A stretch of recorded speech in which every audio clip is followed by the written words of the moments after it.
자, 우리 2026학년도 중등 임용생물 가볍게 답만 이제 체크해보는 걸로 가고요. 그 다음에 대신 이 시험을 처음 준비하신 분들은 어떤 문제가 어떻게 나오냐 맛만 보세요. 왜냐면 내용 자체가 뭐 처음 뭐 생소한 것도 있거든요. 이거 너무 어렵다, 포기할래 이런 생각 들까봐. 자, 그러지 말고, 자, 나중에 이제 뭐 저하고 수업을 듣다 보면 차근차근 제가 논리 풀 테니까 그때는 쉬워질 거예요. 지금 처음엔 어려울 수도 있습니다만은. 자, 그래서 먼저 저는 항상 이렇게 간단하게 이제 2026학년도니까 표를 한번 만들어 놨습니다. 기출문제에서. 자, 이건 이제 봤을 때 A형과 전공 A형과 B, 그 다음에 이제 과학교로는 이제 우리가 김윤경 선생님하고 제가 같이 코업을 하기 때문에 그분이 담당하기 때문에 자, 생명과학만 보는 겁니다. 그래서 뭐, 자, 중간에 빠진 건 이제 그 과학교론이고 자, A형 문제죠. 봤을 때 일단은 뭐 이렇게 간단히 분석을 해놨어요. 그냥 갑자기 뒤에 문제를 보겠지만 생태학에서 자, 로지스트 성장식 많이 뭐 당연히 나와야 된다라고 했는데 제가 좀 더 강조 좀 응용까지 했거든요. 자, 근데 그쪽이 약간 응용이 조금 이제 응용 나왔는데 자, 그래프가 안 나오고 대신 이제 자, 표로 나오긴 했습니다만은 로지스트 성장식과 개체군 성장률. 자, 배점은 저배점입니다. 2점짜리 단답형 자, 단순 기비니까. 자, 근데 아주 어려운 문제는 아니었고, 그렇다고 너무 노멀하지도 않습니다. 이따 보시면. 그 다음에 2번 문항이 이제 식물학. 식물학이 예년보다 올해는 쉽게 나왔어요. 문항수 하나 줄었고요. 작년 대비 문항수 하나 줄었고, 훨씬 난이도가 쉽게 나왔습니다. 그래서 너무 어렵지 않게. 그래서 이만 출제위원이 좀 바뀌신 것 같은 느낌이 있는데, 자, 이게 보통 2년에 한 번을 돌아가시거든요, 이렇게. 근데 이제 바뀐 느낌이 있지 않을까. 저도 확인은 안 됐습니다만은. 그래서 종자의 발화시 호르몬. 자, 같으니까 그 기작이 어떻게 벌냐. 그래서 종자, 그래서 고기작 있고 뒤에다 보시면 그것도 배점이 뭐 낮은 배점 잡아놨습니다. 자, 세 번째 진화 분류에서 바이러스. 제가 이제 뭐 바이러스는 무조건 한 문제 나와야 된다라고 해서 강조를 했는데 너무 쉽게 원론적으로 나왔던 거죠. 자, 비리온. 그러니까 비리온은 바이러스가 일반명인데 자, 이게 온전한 형태, 감염 가능한 형태, 자, 온전한 성숙한 바이러스, 그걸 비리온이라고 그러죠. 프라이온은 프로티너스 비리온. 단백질성 비리온 이렇게 되는 거고, 자, 비리온 이 단어를 이제 던졌던 요걸 적어라라는 거죠. 그 다음에 캡시드 단백질 20년째 둘러싸는 캡시드 단백질 요게 이제 나왔던 거고 또 쉬운 문제였습니다. 자, 그리고 요거 많이 강조했던 건데, 자, 렌 GTP 사이클. 그래서 이제 세포질에서 자유리보솜이 단백질을 만들어놨는데, 진핵세포는 요 단백질들이 여기저기 갈 데가 많아. 미토콘드리아, 핵, 뭐, 그다음에 세포막, 이렇게 세포의 분비, 리소좀. 그렇죠. 그럼 어떻게 할 거냐? 그래서 제가 이제 이런 시간에 그런 말씀 드렸는데, 우편번호가 필요하다. 첫 자리는, 자, 경기도냐, 어떻게 뭐, 정상도냐. 두 번째 자리가 무슨 구냐. 세 번째 자리가 무슨 뭐, 동이냐. 이런 것처럼. 자, 그래서, 자, 신호서열, 신호펩타이드라고 하면 되는데, 신호서열에 관한 문제가 있었고, 약간 핵공에서 약간 디테일하게, 뭐 많이 강조했던 문제인데, 문제도 2번 이상 보여드렸는데, 거기 있었고요. 좀 쉽게 나왔습니다. 자, 그 다음에 이제 배점이 올라가죠. 이게 이제 단순 기반이 약간 서술형이 되죠, 이제. 그래서 역시 생태학에서 또 많이 강조했던 포식과 피식. 그러니까 경쟁 베타가 경쟁의 원리가 자, 시험 문제 많이 나왔다. 딱 하나 남은 거는 로드카 볼트라식이 나왔다고 했는데 그건 안 나왔고 대신 제가 포식과 피식이 나올 가능성이 크다. 자, 경쟁이 몇 번 있었기 때문에 그래서 근데 그게 드디어 나왔죠. 그래서 포식과 피식의 자, 로드카 볼트라 모델로 자, 제가 단순 그래프가 아니고 타원형 그래프까지 자, 벡터 다이그램 이해됩니다. 그게 나왔던 거고 예측대로. 자, 그다음에 자, 스플라이싱. 자, 요거 뭐 이용될 확률이 크다라고 했는데 아주 지식형으로 잡는 부분이 있었고 분석형으로 가는 제가 두 가지 다 강조했었는데 이건 지식형으로 나왔죠. 이렇게. 그래서 분자생물학. 그러니까 이제 소수의 유전자 갖고도 단백질 다양성을 늘리는 방법 중에 하나가 자, 선택적 스플라이싱, 즉 mRNA 이어 맞추기 요거지 않습니까? 자, 그 과정에서 이제 어떻습니까? 바로 레리어트, 즉 올가미 형태로 자, 인트론을 빼는 과정. 그걸로 문제를 냈던 거죠. 약간 이제 거기서 지식형으로 나온 부분이 있었는데, 요게. 자, 거기 좀 있었고. 아주 어렵진 문제는 아니었지만, 이런 잘 이해하고 있었으면. 자, 그 다음에 약간 난이도가 올라갔던 게 식물학의 다시, 자, 식물 뿌리에서 철을 흡수합니다. 이렇게. 근데 문제가 이제 철이라는 게, 자, 이 땅 속, 규산이죠, 규산. 자, 그러니까 규산이 있기 때문에 땅 속에서 철 양이온을 띠기 때문에 요게 잘 흡수가 안 돼요. 그렇죠? 그래서 그래서 됩니까? 그래서 SO4 마이너스에서 거기서 마이너스에 철이 붙어 있기 때문에 자, 철이 흡수가 잘 안 됩니다. 이렇게. 자, 그런 문제가 있어요. 자, 그래서 그거를 이제 어떻게 하느냐? 그걸 갖다 일부 식물 뿌리에서 자, 철과 결합한 켈레이트제. 켈레이트라면 뭐 다른 물질과 결합한 착화물을 만드는 건데 자, 킬레이티제를 분비시킨 다음에 자, 그걸 흡수하고 그다음에 양성자 펌프를 이용해서 pH를 낮추게 되면 자, 그럼 어떻게 됩니까? 바로 상대적으로 철의 자, 산화철이죠. 산화철이 자, 이온화가 바뀌면서 자, 토양이 잘 떨어진다는 거죠. 그렇게 해서 흡수하는 과정. 자, 그거 약간 그러니까 시험 문제에서 약간 제가 이거 직접 건드리지 않았어요. 이론에서도. 근데 뭐 시험 문제에서 약간 나왔던 그러니까 요 문제가 약간 조금 생소한 문제였을 수 있습니다. 그거 있고. 자, 그다음에 아까 분자와 생물학 말씀드렸던 세균의 리보솜 번역 과정에서 자, tRNA 유입자리 P자리. 자, 첫 번째 게시 tRNA는 P자리 들어간다. 그다음부터는 A자리 들어온다라는 거고. 그다음에 모든 tRNA는 제가 강조했던 CCA 말단이 있다. 3' 말단에. 그 외에 꼭 있어야 된다. 이게 없으면 핵안에서 세포에서 못 나온다. CCA 말단의 가공이 끝나야 된다. 근데 그걸 문제됐던 거죠. 그때 아데닌에다가 아미노산을 달아주죠. 자, 아미노 아실 tRNA에. 그럼 아미노산 어디 붙었냐? 자, 3' 말단의 아데닌에. 자, 거기에 자, 붙어 있다라는 거고. 그 다음에 약간 이제 들어갔던 게 릴리즈 팩터. 자, 종결 코돈에서 리보솜 해체를 주는 거죠. 자, 그때 릴리즈 팩터만 잡았는데 하나 더 집어넣었던 게 자, 라이보솜의 바로 리사이클 팩터. 자, 요게 있긴 있는데 저도 이제 언급을 못 드렸어요. 그러니까 다 말씀드렸는데 요거죠. 요거만 이제 언급을 못 했던 건데 자, 리보솜 자, 70S를 30과 50에서 쪼개서 재활용하는 자, 그런 팩터입니다. 대충. 자, 요거만 좀 자, 하나가 좀 자, 그러니까 문제가 생소한 게 아니라 문제 안에서 새끼 문제가 약간 생소한 게 있는 거죠. 이렇게. 요것도 좀 너무 이제 스페시픽해서 요건 좀 그렇고. 그다음에 인체 생리학에서 뇌하수체 시상하부터 뇌하수체 전엽과 후엽. 자, 눈이 강조했던 게 뇌하수체 전엽은 세마수체다. 자, 그러니까 뭐냐면 시상하부가 자, 이게 문맥, 그러니까 자, 문맥이란다면 시상하부가 혈관을 통해서 뇌하수 전엽에 자, 방출 호르몬을 자극하는 거죠. 방출 호르몬이 어떻게 하면 걔가 특이적인 자극 호르몬을 분비하는 거죠.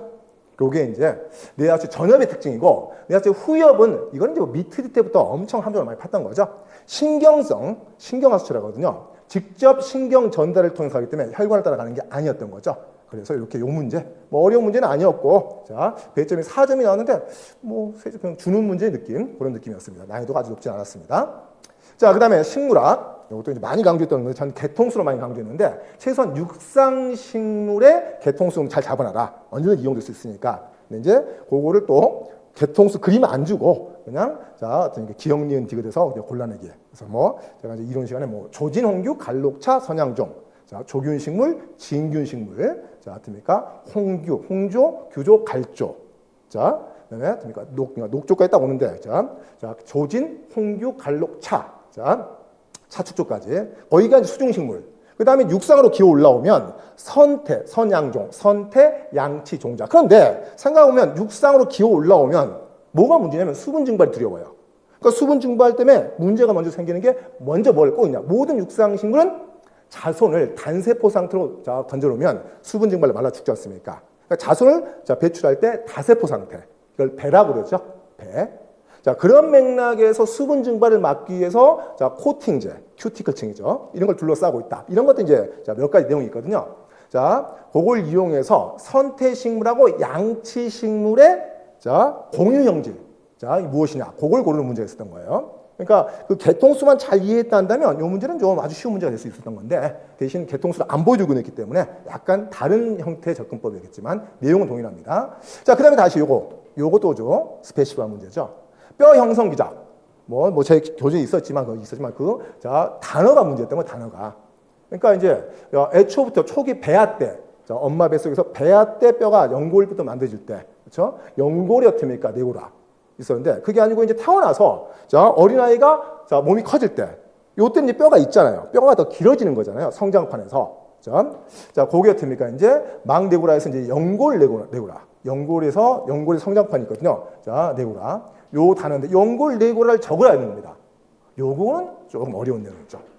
단어가 없는 건 아닌데 그게 언급이 되는 경우에 아주 더 스페시피한 거죠. 그래서 요거 문제가 조금 그 연골 네고라. 아까 새끼 문제가 좀 그런 게 있다고 그랬죠. 하나씩 생소했던 문제. 자, 그 다음에 이제 인체 생리인데 면역학. 면역학이 좀 적었어요. 이번엔. 자, 식물학도 하나 줄었지만 면역학도 이제 또 하나 줄었습니다. 또 직접 면역도 아니고 약간 곁다리 면역인데, 자, 자가소화, 오토파지라고 그러죠. 그러니까 세포 내에서 노화된 세포 소기관을 분해시키는 그런 과정. 오토파지.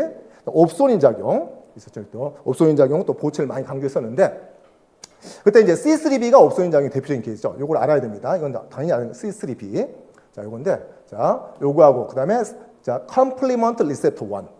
자, 그러면 자, 보체가 그러니까 항체가 자, 뭐 예를 들어서 그러니까 뭐 항을 잡았다. 거기에 C3B가 많이 붙었다. 그럼 요 놈을 자, CR1 컴플리먼트 리셉터가 잡아서 자, 세포내로 끌어당겨서 자, 식세포 작용하는 과정. 옵소닌 작용을 풀어 쓴 거죠. 거기까지는 좋았어요. 그런데 아이노스, 인듀서블 자, 나이트릭 옥사이드 센세이즈. 그러니까 평상시 있는 게 아니고 이건 어떤 그런 면역 반응이 활성화될 때 인듀서블 활성화된다. 그렇죠? 활성화되는 자, 일산화질소 합성 요소죠. 얘가 활성이 증가해서 얘가 많이 증가되는데 요게 이제 식세포 작용을 촉진하거든요. 일산화질소에 의해서. 근데 요게 좀 생소했던 거죠. 그래서 이렇게 보게 있었고. 자, 그 다음에 또, 그러니까 지금 B형에서 조금 생성이 많이 있었습니다. 유전학을 하나 냈는데, 뭐, 맨날 나왔던 유전학이 이중교차에 뭐 이렇게 유전자 지도에 막 그러다가 갑자기 요것도 이제 뭐 성형염체 제가 이제 이론 때는 많이 강조했는데 성형염체가 그런 거죠. 자, X와 Y형체. 아주 제 책에 보면 예전에는 XX, 그러니까 XY지만 둘 다 똑같은 길이었다. 상형체럼. 그런데 어느 순간, 자, 남자가 남자다운 그런 성유전자, SRY 유전자가 생기면서 생각해 보니까 그런 거죠. 그러니까 1번부터 25번까지 오토조말 크로모점, 오토좀이라고 약자로 상염체는 남녀가 일상적이다. 그러면 간단한 논리입니다. 생각해보면 남녀가 공통으로 가지니까 진화 과정에서 자, 반드시 둘 다 있어야 되니까 여기는 아주 소중한 유전자를 갖게 되는 거예요. 진화적으로. 그런데 자, 여자는 XX, 남자는 XY지 않습니까? 그러면 X를 두 개 갖고 있는 여자가 있고 X를 하나뿐이 없는 남자가 있어요. 반가족 합자. 그러면 거기 있는 유전자, 성형체 유전자는 아주 소중한 유전자가 있는 게 아니에요. 그러니까 살아가는 데서 그렇게 많이 중요하지 않아요. 단지 남자가 좀 남자답고 여자가 좀 여자다운 그런 유전자죠. 자, 그런 유전자가 있을 거란 말이에요. 그러면서 두 번을 갖게 되기 때문에 어느 순간 아니 이게 둘 다 가질 필요가 없잖아. 그래서 Y형체가 짧아지는 거죠. 점점. 유전자를 버리면서 짧아지는 거죠. 짧아지는 게 효율적이다 이거죠. 너무 길이가 긴 것보다 짧아지는 거죠. 자, 이렇게. 그래서 자, 맨날 나왔던 거지 않습니까? 여자 포유류 암컷에서 X가 두 개 있었을 때 하나만 남겨 하나는 5째 응축시키자. 이거거든요. 자, 그런데 거기다 이제 뭐가 있었느냐? 그래서 조심할 게. 그러니까 거기에서 그렇다 하더라도 예를 들어서 X와 Y가 다 다르진 않다. 그래서 뭐 동원체 서열, 주변 서열. 자, 뭐 X 크로모존 이넥티브 센터라는 게 있어요. 5체 형성 기자. 거기는 동일하다. 자, 그런데 하나 떴던 게 이제 PAR. 요게 좀 어려운 개념이었습니다. 어디였죠? PAR. 자, 여기 있죠. PAR. 요 PAR이 뭐냐면 제가 한때 갔었지만 자, 슈도 가짜라는 거죠. 슈도 오토조말 자, 리전. 그러니까 뭐냐면 자, 가짜 상염체 리전이다. 그러니까 XY가 비슷한 유전을 갖고 있다는 거죠. 그래서 그걸 이제 풀어 쓴 건데 요거 정말 또 스페시픽한 내용이죠. 아마 요거를 수업 시간에 건드리 선생님이 있을까라는 생각이 들어요. 자, 그래서 PAR. 나머지 내용은 이제 바소체 같은 거 제가 논리 다 풀었는데, 자, 요 PAR. 요걸 적어야 되는데, 요건 아마 거의 답을 맞추는 게, 제 생각에는 그거예요. 장난말로 말씀드리죠. 아마 출제위원회 친척이 자, 시험을 보거나 아니면 학생들 중에 출제위원회 학생들 중에서 뭐 이쁜 학생이 있었나 보죠. 마음에 드는 학생이 너 좀 점수가 더 줄게라는 그런 게 아닐까라는 생각이 드는데 하여튼 전 PAR 저도 뭐 이 단어를 보긴 봤었는데 이게 뭐지 답을 못 찾았어요. 그래서 그 책을 이제 보고 이 PAR을 찾았거든요. 그래서 자 슈도 오토조말 리전이라고 해서 자 상염체하고 유사한 가짜형이다. 비슷한 소리니까 고개 빼고 그래서 XXY 여기다 끼워서 큰 키가 왜 나오느냐? 바소체가 안 만들어진 부위가 있다는 거죠. 거기에 키를 형성한 유전자가 있다라는 걸 제시해 준 겁니다. 조금 이게 어려웠던 거고요. 자, 그 다음에 이제 뭐 진화 분류에서 세균의 수평 전달. 뭐 이제 또 플라스미드계는 한번 또 나올 만하다 그랬는데 그 중에 F 플라스미드 많이 나왔었는데 R 플라스미드가 나왔던 거죠. 그래서 레지스턴트. 그러니까 F는 퍼틸리티고 R은 레지스턴트. 항생제 저항성 플라스미드. 약간 진화로 뺀 이유가 그거죠. 자연 선택의 문제를 냈거든요. 그러니까 이런 거죠. 뭐 예를 들어서 자 유전적 돌연변이 그래서 우연히 자 항생제 내성 세균이 생겨서 한 마리가. 근데 자 얘는 비효율적이야. 왜냐하면 리보솜 같은 게 좀 활성이 안 좋아요. 그렇죠? 그래서 얘는 평상시 때는 비효율적인 자 세균입니다. 그런데 갑자기 항생제를 남용을 싹 뿌려버렸어. 그런데 어떻게 그러면 정상 효율적인 세균 다 죽는 거고 항생제 때문에. 그다음에 살아남은 애가 뭡니까? 그럼 항생제 내성을 띠네. 이거죠. 그게 자연스택이거든요. 그 내용을 포함시켜서 문제 냈습니다. 그게 어려운 얘기는 아니고, 이렇게. 자, 그 다음에 요거 강의 강조했던, 자, 해당 과정 조절 아니면, 자, 그 다음에, 자, 지방산의, 자, 분해 과정은, 근데 딱 분해 과정 나오게 되면 무엇이냐? 그대로 다 나왔거든요. 포화지방산의 베타산화. 자, 김밥을 넣고 김밥을 여의토막을 낼 때는 칼질은 9번 들어간다. 라는 거죠. 생각해보면 칼질 가운데 들어가야 되니까 그런 문제가 있었고, 자, 그런데 불포화 이미 이중결합이 있다 한다면 베타산화 과정에서 첫 번째 스텝을 건너뛰게 된다. 뭐 그런 얘기였던 거죠. 그래서 누가 더 에너지 함량이 높냐라는 거, 플러스 아까 말씀드렸던 탄수화물과 그 다음에 지방 중에 누가 에너지 함량이 높냐. 당연히 지방이 높겠습니다. 왜 높냐 설명해라 라는 거죠. 탄소의, 자, 포화도가 높다. 탄소의, 자, 고에너지 전자성이 높다. 이런 얘기를 적어주면 되는 건데 그게 있었고요. 자, 그래서 뭐 충분히 나올 만한 얘기했던 거고요. 그래서 뭐 아마 뭐 제 수업을 듣지 않은 분들한테는 이게 좀 어려울 수도 있을 거예요, 아마. 근데 이거 그냥 논리로 풀면 쉽게 풀어져요, 이거. 자, 그런 내용이고. 자, 근데 블루 화이트 스크린인게 요거는 이제 또 분자생물학 실험이죠. 분자생물학 실험에서 뭐 아주 기초적인, 그러니까 뭐 기본 가장 원초적인 자 벡터가 있었고, 그다음에 약간 응용된 게 블루 화이트 스크린. 한마디로 락지, 베타 갈락시데이즈가 있으면 X갈, 원래 저 땅이라는 거 같으니까 젓갈포. 자, 저 땅은 갈락토스 플러스 포도당의 2당류인데 그 사이를 끊는 게, 자, 베타 갈락시데이거든요. 젓갈포. 그다음에 뭐 여포포, 여 땅은 포당. 그다음에 자, 설곽포, 과학고 저 포기한 놈, 저 설곽포 이렇게 되는 건데 그거. 자, 그 중에서 됩니까? 그게, 자, 베타 갈락시데이즈가, 자, X갈 저 땅의 유사물인서 분해 시, 자, 파란색을 띠게 하는 그거죠. 그 분석형 문제입니다. 이건 분석으로 갔던 문제고, 그래서 뭐 당연한 논리인데 이해했을 때 이건 저땅 오페론의 응용으로 제가 많이 강조했거든요. 이렇게. 자, 그리고 이제 평활근 수축. 자, 이것도 뭐 강조를 많이 한 거는 뭐냐면 평활근 수축 기작, 조절 기작을 많이 강조했습니다. 근데 거기까지 나온 건 아니고 그 중에 일부 칼모듈린에 의해서, 그러니까 생각해보면 그런 거예요. 우리가 팔다리 골격근은 신속하게 수축과 이완을 해야 돼, 이렇게. 자, 이렇게. 자, 그러니까 신속한 조절과 하기 위해서 트로포닌이 있을 수밖에 없는 거죠. 정확히 트로포마이오신, 미오신과 대항하는 트로포마이오신. 그걸 조절해야 되니까, 자, 트로포닌. 그래서 신속한 수축과 이완을 해야 되는데, 근데 평활근들은 천천히 수축하고 천천히 이완하게 되는 거니까. 굳이, 자, 트로포마이오신이 없어요. 그러니까 트로포닌이 없어요. 그러니까 천천히 느리게 수축할 수 있는 게 뭐냐? 그냥 칼모듈린이 대신해서 한다 이거죠.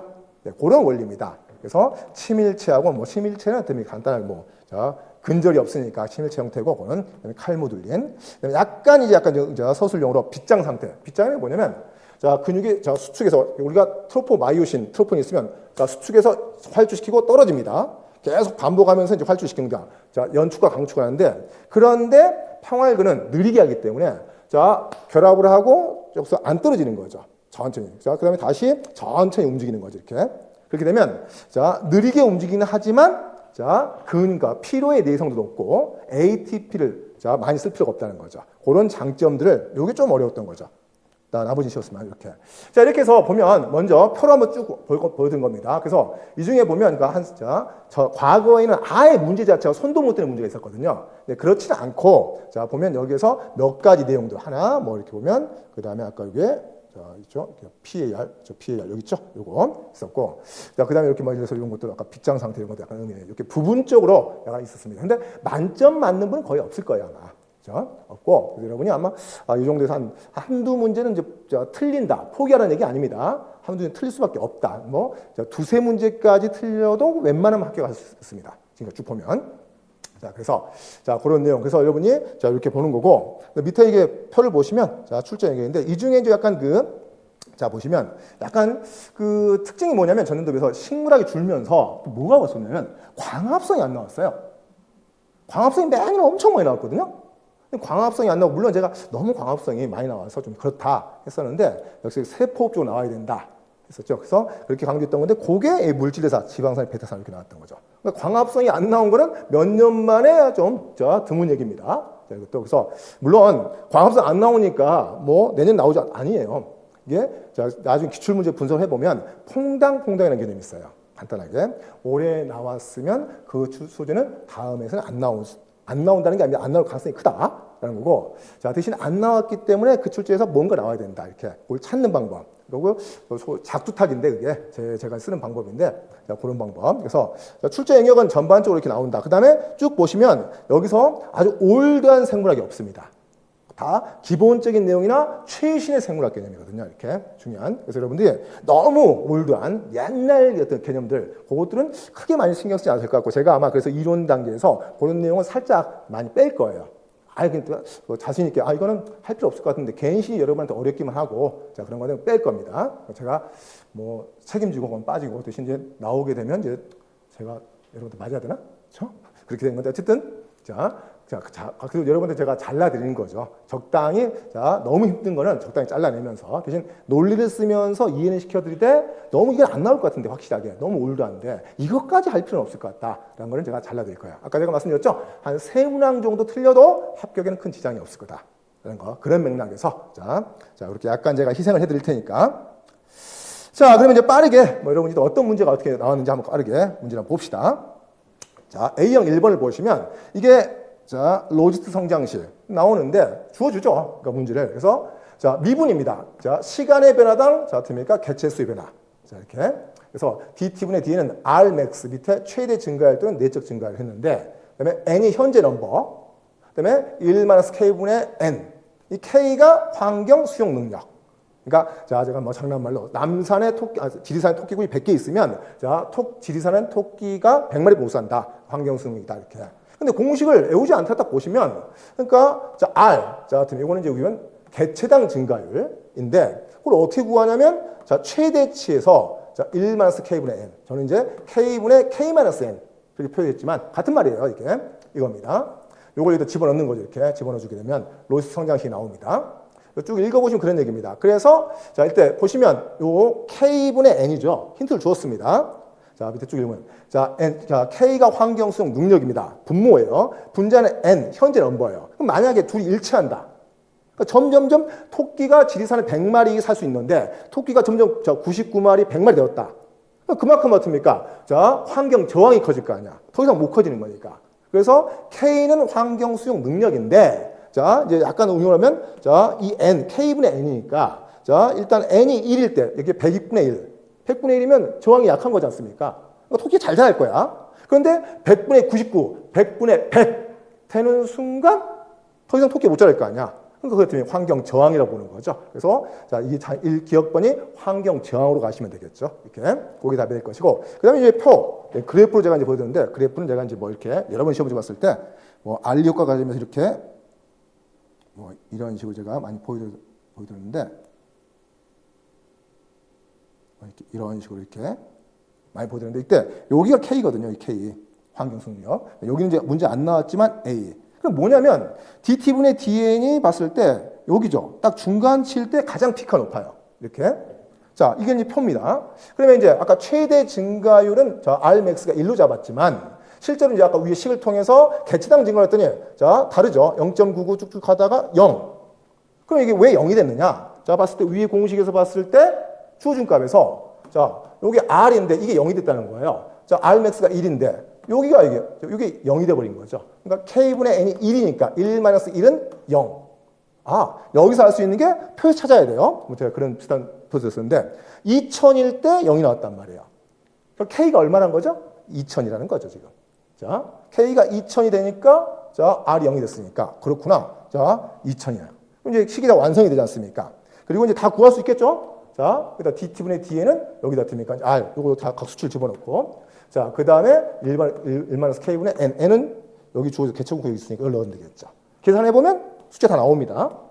나오는데 해보시면 당연히 나오겠지만 딱 중간값. 2000의 중간값 1000이죠? 요거일 때가 가장 잘 높게 나와요. 아까 저는 문제에서 많이 봤던 이 그래프의 가장 피크 중간값. 요겁니다. 그래서 지식으로 풀어도 되고 아니면 그냥 이렇게 시간을 좀 들이더라도 계산해도 풀어도 되고 이겁니다. 그래서 간단하게. 그래서 기억은 이제 환경 저항이 되는 거고, 그다음에 니은에서 표에서 개체군 크기가 니은일 때 개체군 성장이 최대치다. 지식으로 풀 때 이 그래프를 보신 분들은 가운데 중간일 때가 나온 거고, 그다음에 아니면 계산했을 때 여기 1000일 때 가장 크게 나옵니다. 해보시면 이렇게 2점짜리라 간단하게. 두 번째. 요것도 이제 기본용으로, 많이 강조했던. 그러면 이제, 종자가 발화를 하는데 이런 거죠. 일단은, 아까 말씀 육상식물들은 단세포 상태 자손을 퍼뜨리게 되면 말라 삐뚤어지고 죽는다. 그러니까 다세포 상태, 이미 그 제가 뭐 수업 시간에 말씀드린 감의 씨를 쪼개보면 칼로 그 안에 미니 감나무가 있다. 그러니까 이미 다세포 상태고 뿌리 될 부분, 줄기 될 부분, 떡잎 될 부분 다 있다는 거예요. 미니 감나무가. 거기 커지는 거지 않습니까? 그래서 수분 증발을 막기 위해서. 자, 이건데. 그런데 더 나아가서 문제가 되는 건, 자, 목본이나 교목류는 일단은 씨앗이 떨어지게 되면 자기 밑에 자기 자손이 경쟁을 한다는 거죠. 그래서 이 종자 산포력을 높여라. 자, 그럼 어떻게 할 것이냐? 일단 배가 있고, 그렇죠? 그 다음에 이제 싹이 텄을 때 그늘이 졌으니까, 자, 떡잎을 낼 때까지는 어차피 양분이 필요하죠. 도시락을 싸고 다니자. 그 도시락이 바로, 자, 배유. 우리말로 배젖. 겠죠? 이렇게. 그래서, 자, 나중에 이제 싹이 틀 때 배젖을 분해시켜서 양분을 빨아서 흡수하겠죠. 그런데 식물은 면역기가 약해요. 세균에 노출 많이 돼 있습니다. 근데 세균이 제일 좋아하는 탄수화물이 뭐다? 포도당. 인정하시겠죠? 그런데 여기서 배젖에서 이렇게 이동을 할 때, 배로 이동할 때 포도당을 이동시키면 세균들이 신나게 중간에 빨아먹을 거 아니야? 그러니까 진화적으로, 이건 뭐 저만의 논리입니다. 진화적으로 포도당보다는, 자, 세균이 그닥 좋아하지 않는 엿당. 자, 엿당으로 이동시키는 거죠. 또는 뭐 설탕이 될 수도 있겠지만 주로 엿당이죠, 이때는. 이렇게. 그 과정이에요. 자, 그게 제가 드린 논리야. 그걸 또 찾으려고 하지 마시고, 제가 드린 논리니까. 자, 그럼 이제 문제의 핵심은 그겁니다. 그러면 이제 싹이 틀 때, 자, 봄에, 자, 배에서, 자, 호르몬이죠? 자, 뭐, 너무 오해하지 마시고, 제가 봄에 이제, 자, 낮이 길어지면, 자, 여성 호르몬들이 기폭이 심하다고요. 원래 여성들이 월경주기 때문에 기폭이 심하잖아요. 그렇죠? 그러니까, 자, 월경 시작부터 뭐 배란, 그 다음에 이렇게 다 호르몬이 복잡합니다. 남성들은 호르몬 기폭이 거의 없어요. 왜? 간단한 논리입니다. 여성은 사람 중심으로 0일부터 28일까지 하나의 난자만 갖고 계속 호르몬 조절하거든요. 그런데 사람의 경우는, 남자의 경우는 아니에요. 자, 엊그제 만든 정자들, 그다음 64일 때 끝날 것이고, 자, 그럼 어제 만든 정자들 64일 때 끝날 것이고, 오늘 만든 정자들 64일 때 끝나요. 그러니까 내 몸 안에서 지금 남성 안에서는 계속 나날이 새로운 정자를 만들고 있거든요. 근데 오늘 만드는 정자를 호르몬으로 건드리겠다? 안 돼요. 어제 만들어진 내일 만들이 다 건드려져 버리니까. 그래서 남성 호르몬은 크게 기폭이 없습니다. 여성 호르몬 기폭이 심하다. 그래서 제가, 자, 그 장난말로, 자, 봄에 되면 낮이 길어지면서 여성 호르몬이 더 심해지니까 저 지집에 물 올랐다. 오해하지 마시고요. 그러니까 왜냐면 지베렐린을 연상을 드리려고요. 좀 이렇게 유치하지만 어떤 의미를 갖고 있으니까 이걸 좀 또 끌려가는 거 아니겠죠. 그래서 결국은 지베렐린입니다. 자, 지베렐린이라는 게 여기가 지베렐린이, 자, 배에서 분비가 되겠죠. 자, 분비가 되는데, 자, 배젖이라는 거는, 자, 양분 덩어리잖아요, 지금. 그러니까, 자, 양분 덩어리 같으니까, 여기에는 핵이라든가 이런 게, 자, 제대로 발현이 안 되기 때문에, 양분을 둘러싸고 있는 호분층이죠. 요 세포의 수용체를 건드리죠. 그래서 제가 이런 말씀 드렸거든요. 정말 출제가 좋아하는 게 있다. 호르몬 수용체하고 작용세포가 다를 때, 정말 출제자가 환장을 좋아한다. 이렇게. 그런 케이스 몇 가지 유형을 드렸거든요. 뭐, 혈관 평활근 조절할 때, 혈관 내피세포와 평활근이라든가, 이렇게 그런 것들. 이건 마찬가지예요. 그래서 배에서 지베렐린이 분비돼서 호분층 수용체를 건드려서 아밀레이즈, 알파 아밀레이즈, 요걸 분비시켜서 요 놈이 배에서 녹말을 분해시켜서 엿당으로 이동시키면 되겠죠. 마지막 엿당을 이렇게 흡수한다. 라는 겁니다. 이렇게. 대충 감은 그 느낌만 자, 잡으시고. 그래서 자, 먼저 호르몬이 무엇이냐? 지베렐린을 잡아놔야겠죠? 자, 가고요. 자, 그런데 그 뒤에서 뭔가 이상한 얘기가 나옵니다. 자, 봤을 때 알파 아밀레이즈는 배유로, 배젖으로 분비된 후 녹말 분해 과정을 촉매함으로써 엿당과, 저 설탕, 아니 포당 아니고요. 자, 세균 좋아하니까 엿당과 한계덱스트린, 새로운 말이야. 뭐지? 한계덱스트린. 뭐냐면, 자, 한계덱스트린 아까 말씀드렸죠. 자, 알파 원포결합이라고 쭉. 그래서 자, 알파 원포결합을 끊는 분해 요소가 자, 알파 아밀레이즈거든요. 그래서 쪼개, 엿당, 이당류, 쪼개. 그런데 가끔 가지가 삐져나와 있어. 여기를 인지를 못하는 거야. 효소가 선형일 때는 인지하는데, 자, 요게 가지가 삐져나와 있으니까 인지가 안 되겠죠. 그래서 거기를 못 잘라요, 그 요소는. 물론, 그걸 별도의 소수의 요소가, 자, 가지를 자르는 디브랜칭 요소가 있지만, 그래서 그거를 가지 때문에 다 이당류로 못 쪼개는 그런 부위가 있겠죠. 그거를 한계덱스트린이라고 한 겁니다. 아주 어려운 말 아니죠? 쭉. 그래서, 자, 쭉 자르다가 알파물 짜다가 가지 때문에 효소가 인지 못하는 부위, 그거예요. 그래서 이게 소화가 잘 안 된다. 아예 안 되는 건 아니고. 한계덱스트린 등이 생성된다. 그 말이고, 겁먹을 필요가 없다는 거죠. 잘 생각해 보면. 자, 이때 알파 원식스 주지 않습니까? 가지. 알파 원포가 기본형인데, 알파 원식스 가지 치는 형태. 자, 결합하는 한계덱스트린은 녹말의 한 종류. 가지가 있는 녹말이래요. 그러면 아밀로즈, 하등한 식물은 가지가 없고 그냥 쭉 선형인 상태, 나선형에. 근데 약간 고등한 식물은 자, 말단이 많아지면 말단부의 분유소가 많이 접근하거든요. 그러니까 단위 시간당 포장을, 엿당을 많이 쪼개낼 수 있어. 자, 동물은 말씀드렸죠. 동물은 가지가 더 많다고요. 그래서 단기간 싸움 동반은 근육이 엄청나게 포장을 많이 쓰니까. 자, 그런 흐름. 그래서 아밀로즈, 아밀로펙틴이 조금 가지가 있고 엄청 가지가 많은 게 글라이코겐. 이렇게. 그래서 녹말의 아밀로즈나 아밀로펙틴이냐. 여기서 가지가 있어야 되니까 알파6가. 그러니까 아밀로펙틴 우리말로 적을까요? 펙틴이 되겠죠. 여러분이 모른다는 없어요. 그래서 지베렐린은 뭐 식물학의 기본이고, 자, 그 다음에 이제 녹말 중에 아밀로즈, 아밀로펙틴, 가지를 얘기했으니까. 이렇게 해서, 이런 문제는 뭐 조금만 공부하시면 금방 나오는 문제입니다. 자, 그 다음에, 자, 바이러스 너무 쉽게 나오긴 했는데, 자, 동물성 바이러스. 그러니까 이 가장 크게 바이러스를 분류할 때 숙주가 누가 제일 중요해요. 숙주가 세균이냐, 식물이냐, 동물이냐. 그렇죠? 자, 그게 첫 번째. 그런데 그 중에 특징 중에 뭐가 있냐면 일반적으로 세균과 식물성 바이러스를 생각해 보면 숙주가 세포 벽이 있어요. 그렇죠? 그래서 이게 외포장을 밀고 나가기 쉽지가 않아요. 물론 아예 없는 건 아닌데, 그렇죠? 일반적으로. 그래서 세균하고 자, 식물성 바이러스는 자, 숙주의 세포를 밀고 나가서 피막을 갖고 있는 게 별로 없습니다. 근데 의외로 반대로 동물은 세포벽이 없잖아요. 그러니까 외포작용이 잘 일어나요. 그래서 숙주세포 안에서 유전물질을 복제해서 집어넣고 그 다음에 숙주의 리보솜을 이용해서 20년째 자 캡소미어, 미어는 단위체니까 앞으로 이제 생물에서 미어가 붙으면 프라이머, 텔로미어 단위체입니다. 자, 캡소미어는 자 20년째 캡시드 단백질을 만드는 하나하나 단백질 얘기하는 거예요. 그래서 전체는 캡시드 단백질. 그 다음에 요게 외피, 요게 피막이 이전 숙주의 세포를 밀고 나왔던 거죠. 거기에 스파이크 당단백질을 꽂아서 다음 숙주에 결합한다든가. 그래서 이게 이제 코로나 바이러스나 아니면 인플루엔자 바이러스 나왔어야 되거든요. 근데 이게 없어. 그냥 너무 쉽게 나와버렸죠. 일반화시켜서. 그래서 바이러스 유전 물질이 DNA 또는 RNA. 이렇게 그다음에 핵산 형태를 가지고 있다. 여러 단백질 소단위들이 결합해서 형성된 큰 단위체가 이 핵산을 둘러싸는 보호막을 하는데 이 단백질 보호막을 뭐냐? 그냥 너무 쉬운 문제라 캡시드. 둘러싸는 그냥 캡시드라고 하면 되는데 우리말로 캡시드라고 하겠습니다. 이건 너무 쉬운 문제라. 자, 그런데 이제 어떻습니까? 바이러스를 구성하는 모든 구성 성분이 조립되어서 독립된 감염력을 가지는 개별. 그러니까 성숙한 바이러스죠.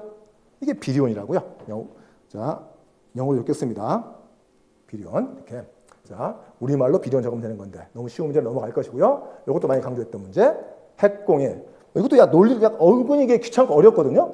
어려운데 자, 마지막에 제가 이제 거의 많이 모여서 보여드렸는데 이것도 앞에서 강조하다가 핵공이에요. 근데 문제는 세포에서 단백질이 만들어졌는데 요게 핵으로 들어갈 단백질 소수가 있단 말이에요. 그것들은 아무거나 들어간 게 아니고 자, 뉴클리어 로컬라이징 시그널. 우리말로 핵 이동 신호펩타이드. 요 놈을 갖고 뭐 굳이 하자면 임포틴이겠죠. 임포틴이 자꾸 들어갑니다. 근데 문제는 인지에서 결합을 했어요. 근데 그걸 밀고 들어가야 되지 않습니까? 자, 그때 렌 사이클. 그렇죠?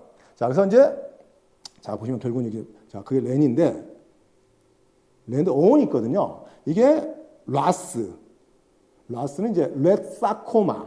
제가 수업 시간에 어원을 드립니다. 왜냐하면 그냥 외우는 것보다는 그 의미를 알고 하는 게 훨씬 기억이 잘 나거든요. 그래서 렛 큰 쥐에 사코마 근육종. 사코가 근육이고 마가 종양이니까 거기서 처음 발견됐다. 자, 이겁니다. 그래서 요건데 이게 렛사코마가 라스 어소시에이티드 뉴클리어 프로틴. 요거 약자거든요, 나중에. 그래서 RAN인데 문제는 제가 이런 논리를 드리죠. 자, 뭐냐면 이런 논리가 앞으로 많이 써볼 건데 이런 거 한번 생각해 보시라는 거죠.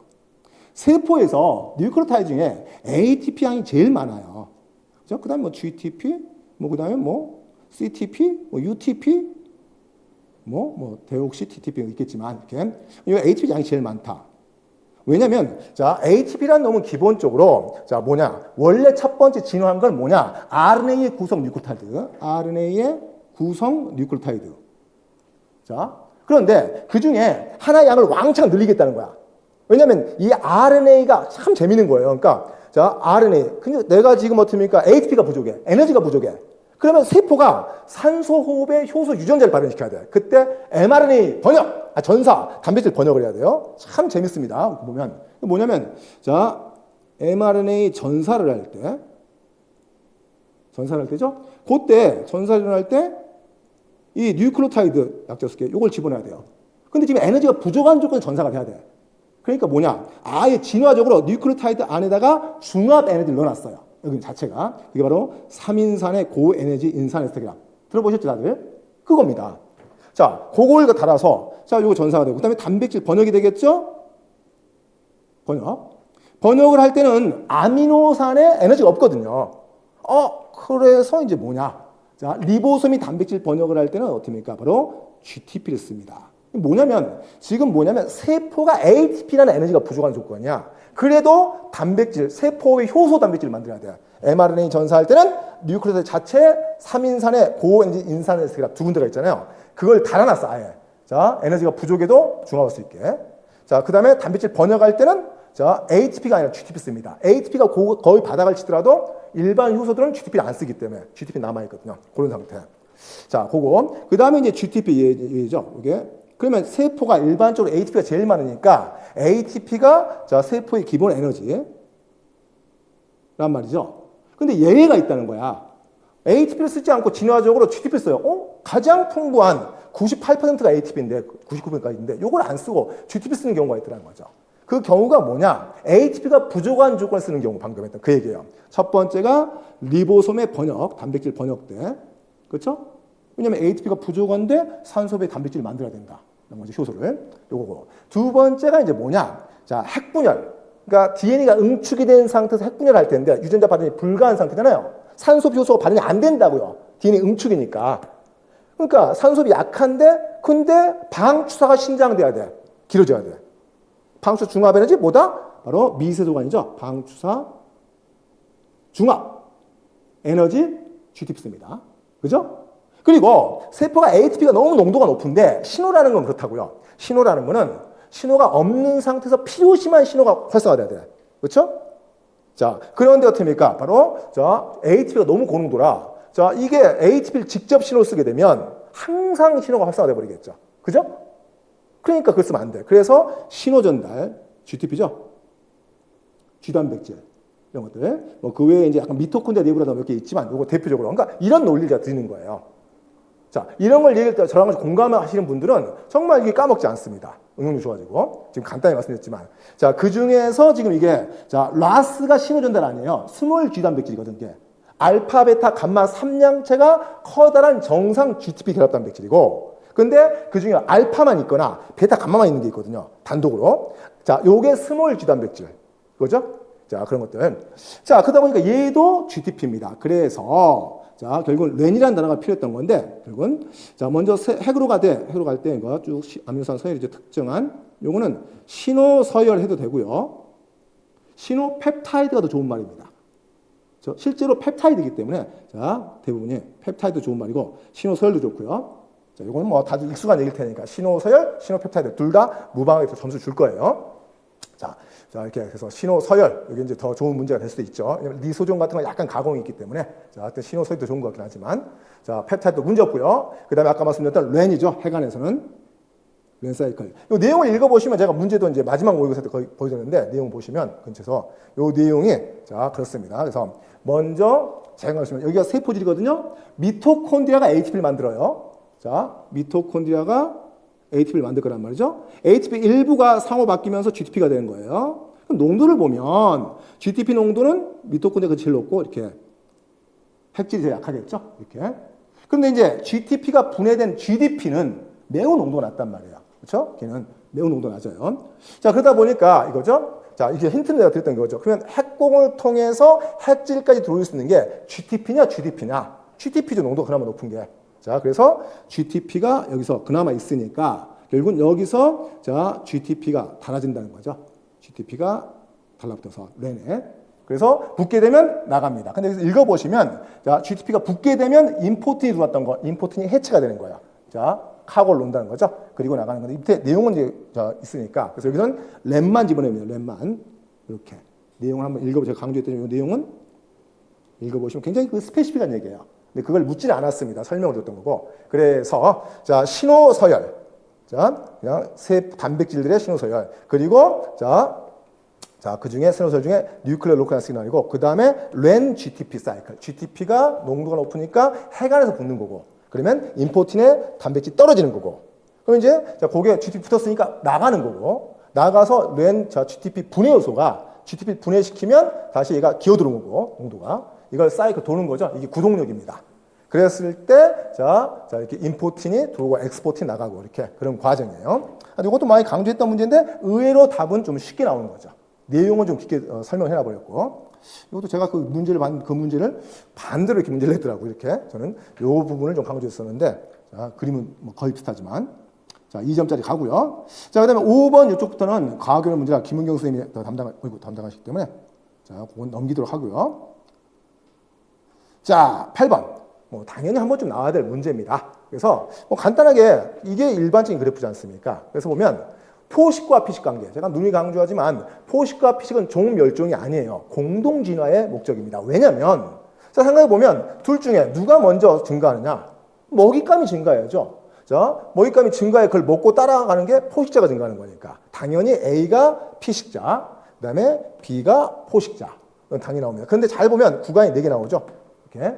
둘 다 증가, 그다음에 너무 이제 포식자가 많아지니까 피식자 너무 많이 잡혀 먹으면서 떨어지는 건가? 증가 감소죠.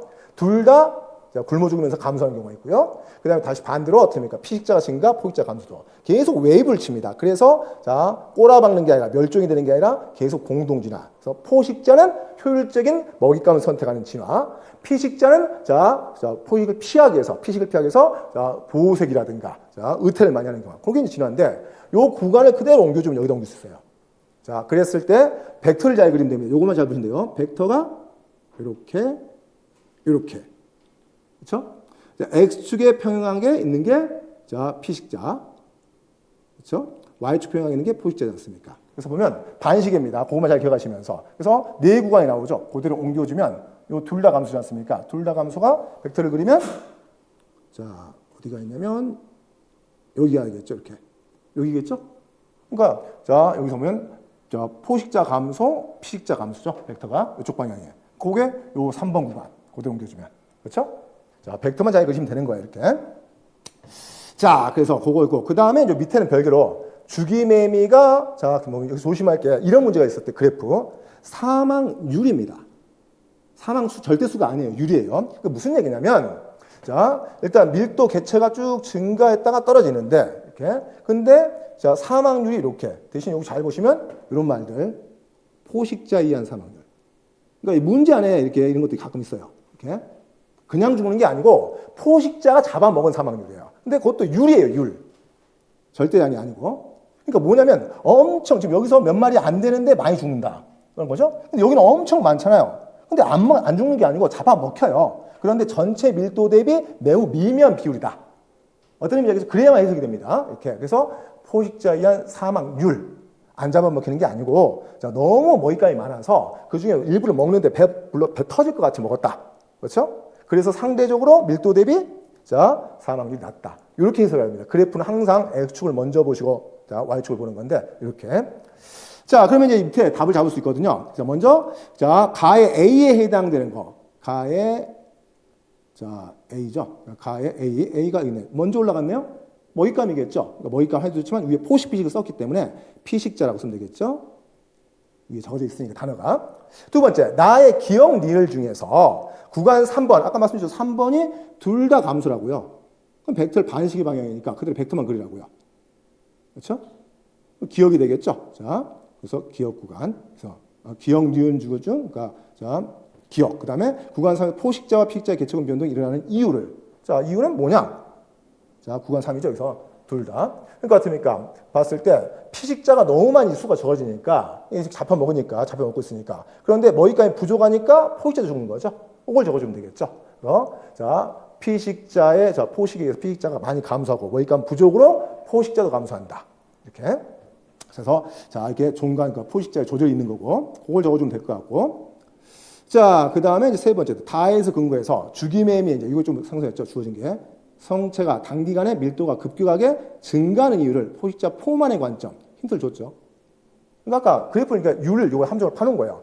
자, 포식자에 의한 사망률이고 사망률. 안 잡아먹는 게 아니고 너무 수가 많아서 배 터질 만큼 잡아먹었다. 근데 그 전체 대비 미미한 1%도 안 된다. 이런 느낌이지 않습니까? 그렇죠? 그래서 어떻습니까? 자, 포식자의 포만도가 최대치에 올랐기 때문에 그래서 자, 전체 개체 대비 피식률은 낮다. 이렇게 이런 식으로 적어주면 되겠죠? 자, 이건 약간 해석입니다. 이 아래쪽은요. 분석이니까. 자, 그리고 아까 9번. 자, 스플라이싱.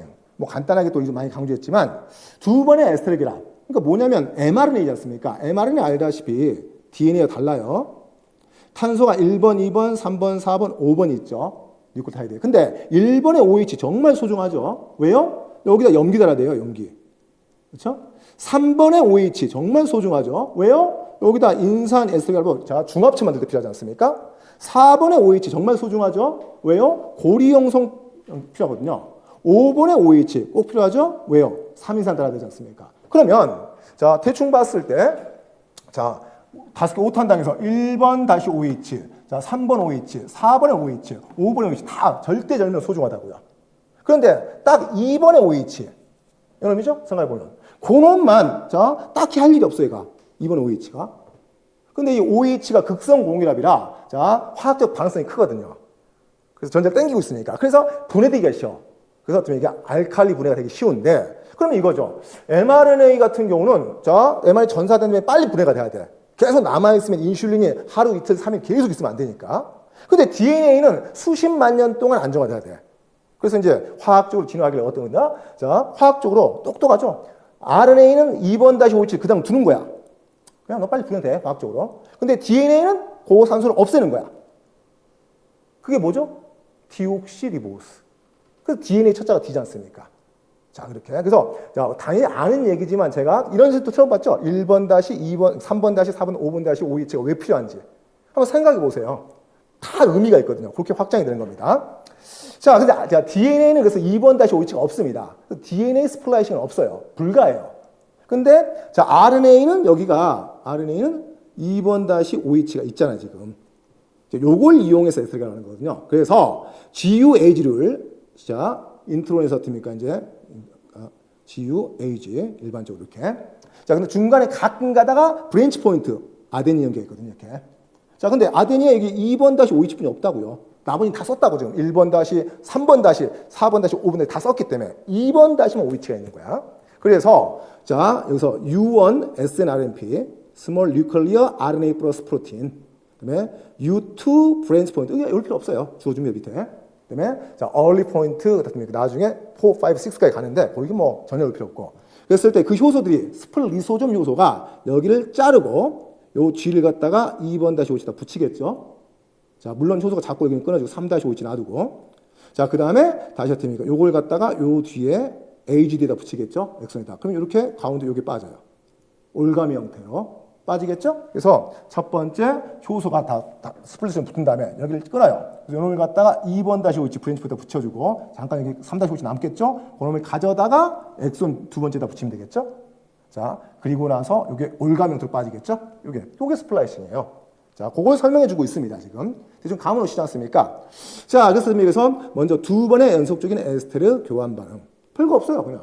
그렇죠? 먼저 브랜치 포인트에다 한번 2번 다시 OH, 그다음에 3 엑손 끝과 끝을 연결시키는 거니까 그걸 얘기하고, 자, 이 반응 결과에서 방출된 인트로는 그래서 올가미 또는 레리어트, 그냥 카우보이의 밧줄을 레리어트라고 하거든요. 그냥 얘가 올가미 형태로 되어 있고, 자, 카우보이 밧줄 형태 레리어트. 자, 그 다음에 어떻습니까? 이제 쭉 관계 있고, 니은, 기억 있고, 니은이죠. 그러니까 기억은 있고, 니은. 그 다음에 자, 세 번째, 디귿. 핵의 mRNA 전구체에 있는 대부분의 인트로는 이어 맞추기 복합체, 스플리스좀에 의해서 제거되는데, 이 복합체는 디귿과 다수의 단백질 구성되어 있다?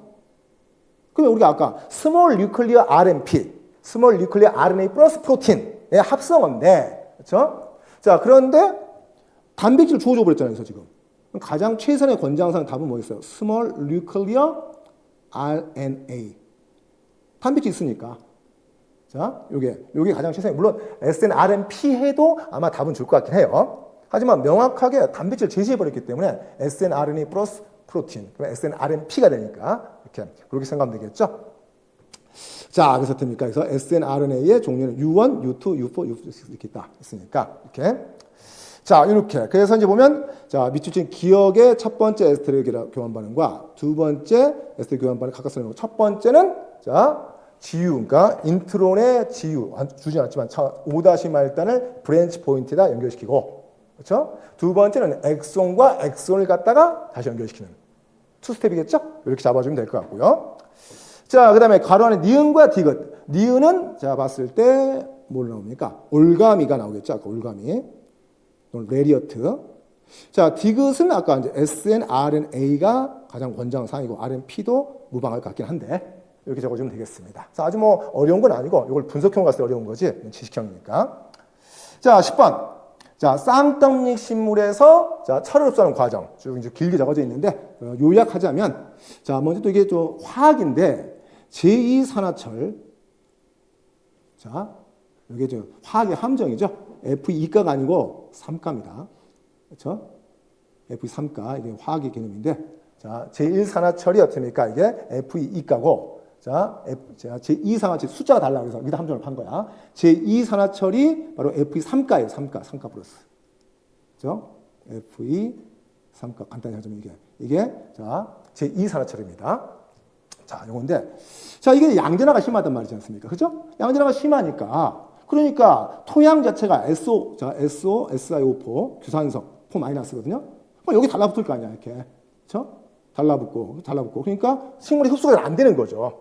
그렇죠? 반대로 뭐 음전화 띄게 되면 질산, 아질산 반발이 생겼죠? 그래서 생태학적으로 질산이 많으면 토양이 쉽게 나가버립니다.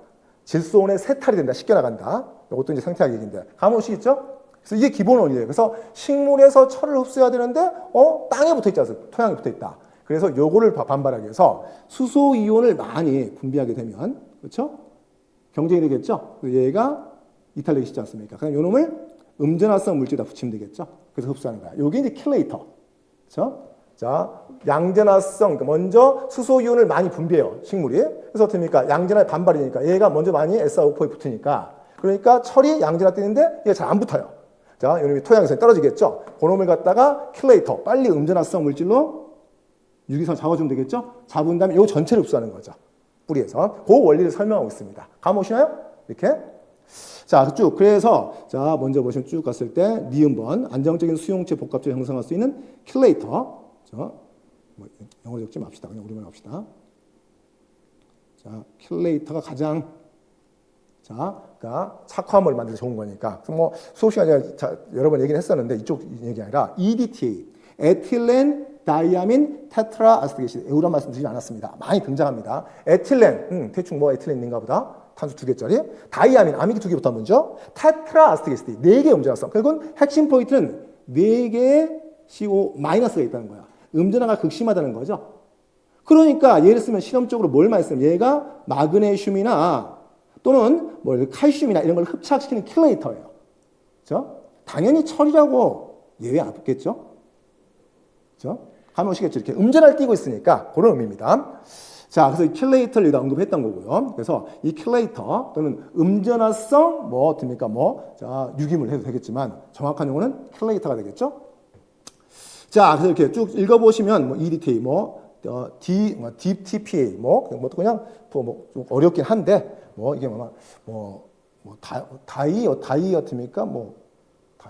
그다음에 기억이 안 나는데, 자, 펜타 아미노 애시드. 펜타 5개죠? 5개 아미노산, 음전화성 애시드. 이겁니다. 그거 약자예요. 이렇게. 근데 그걸 외울 필요는 없고요. EDT는 워낙 유명하니까, 이렇게. 둘 다 주어졌으니까. 그래서 둘 다 음전화를 띈다는 거예요. 이렇게. 그래서, 자, 양전화성 이온들과 흡착을 시킨다. 자, 그거를 이제 집어넣는다는 거죠. 그래서 킬레이터를 통해서. 자, 그리고 이제 밑에 갔을 때 여기 그림을 주셨으니까 식물이 프로톤 펌프, 양성자 펌프죠. 수소인을 퍼낸 점 pH가 5에서 5.5 정도. 수소인이 바깥쪽에 많다 이거야. 토양에서 아까 SiO4- 여기서 철이 붙는데 그걸 경쟁을 못 붙게 하고 그래서 자, 철과 함께 자, 토양에 붙었던 그거를 이제 자, 붙는 거죠. 이게 아까 킬레이터. 그래서 요 놈을 갖다 환원시켜서 그대로 이제 흡수한다. 뭐 이런 과정을 보여주고 있습니다. 이렇게.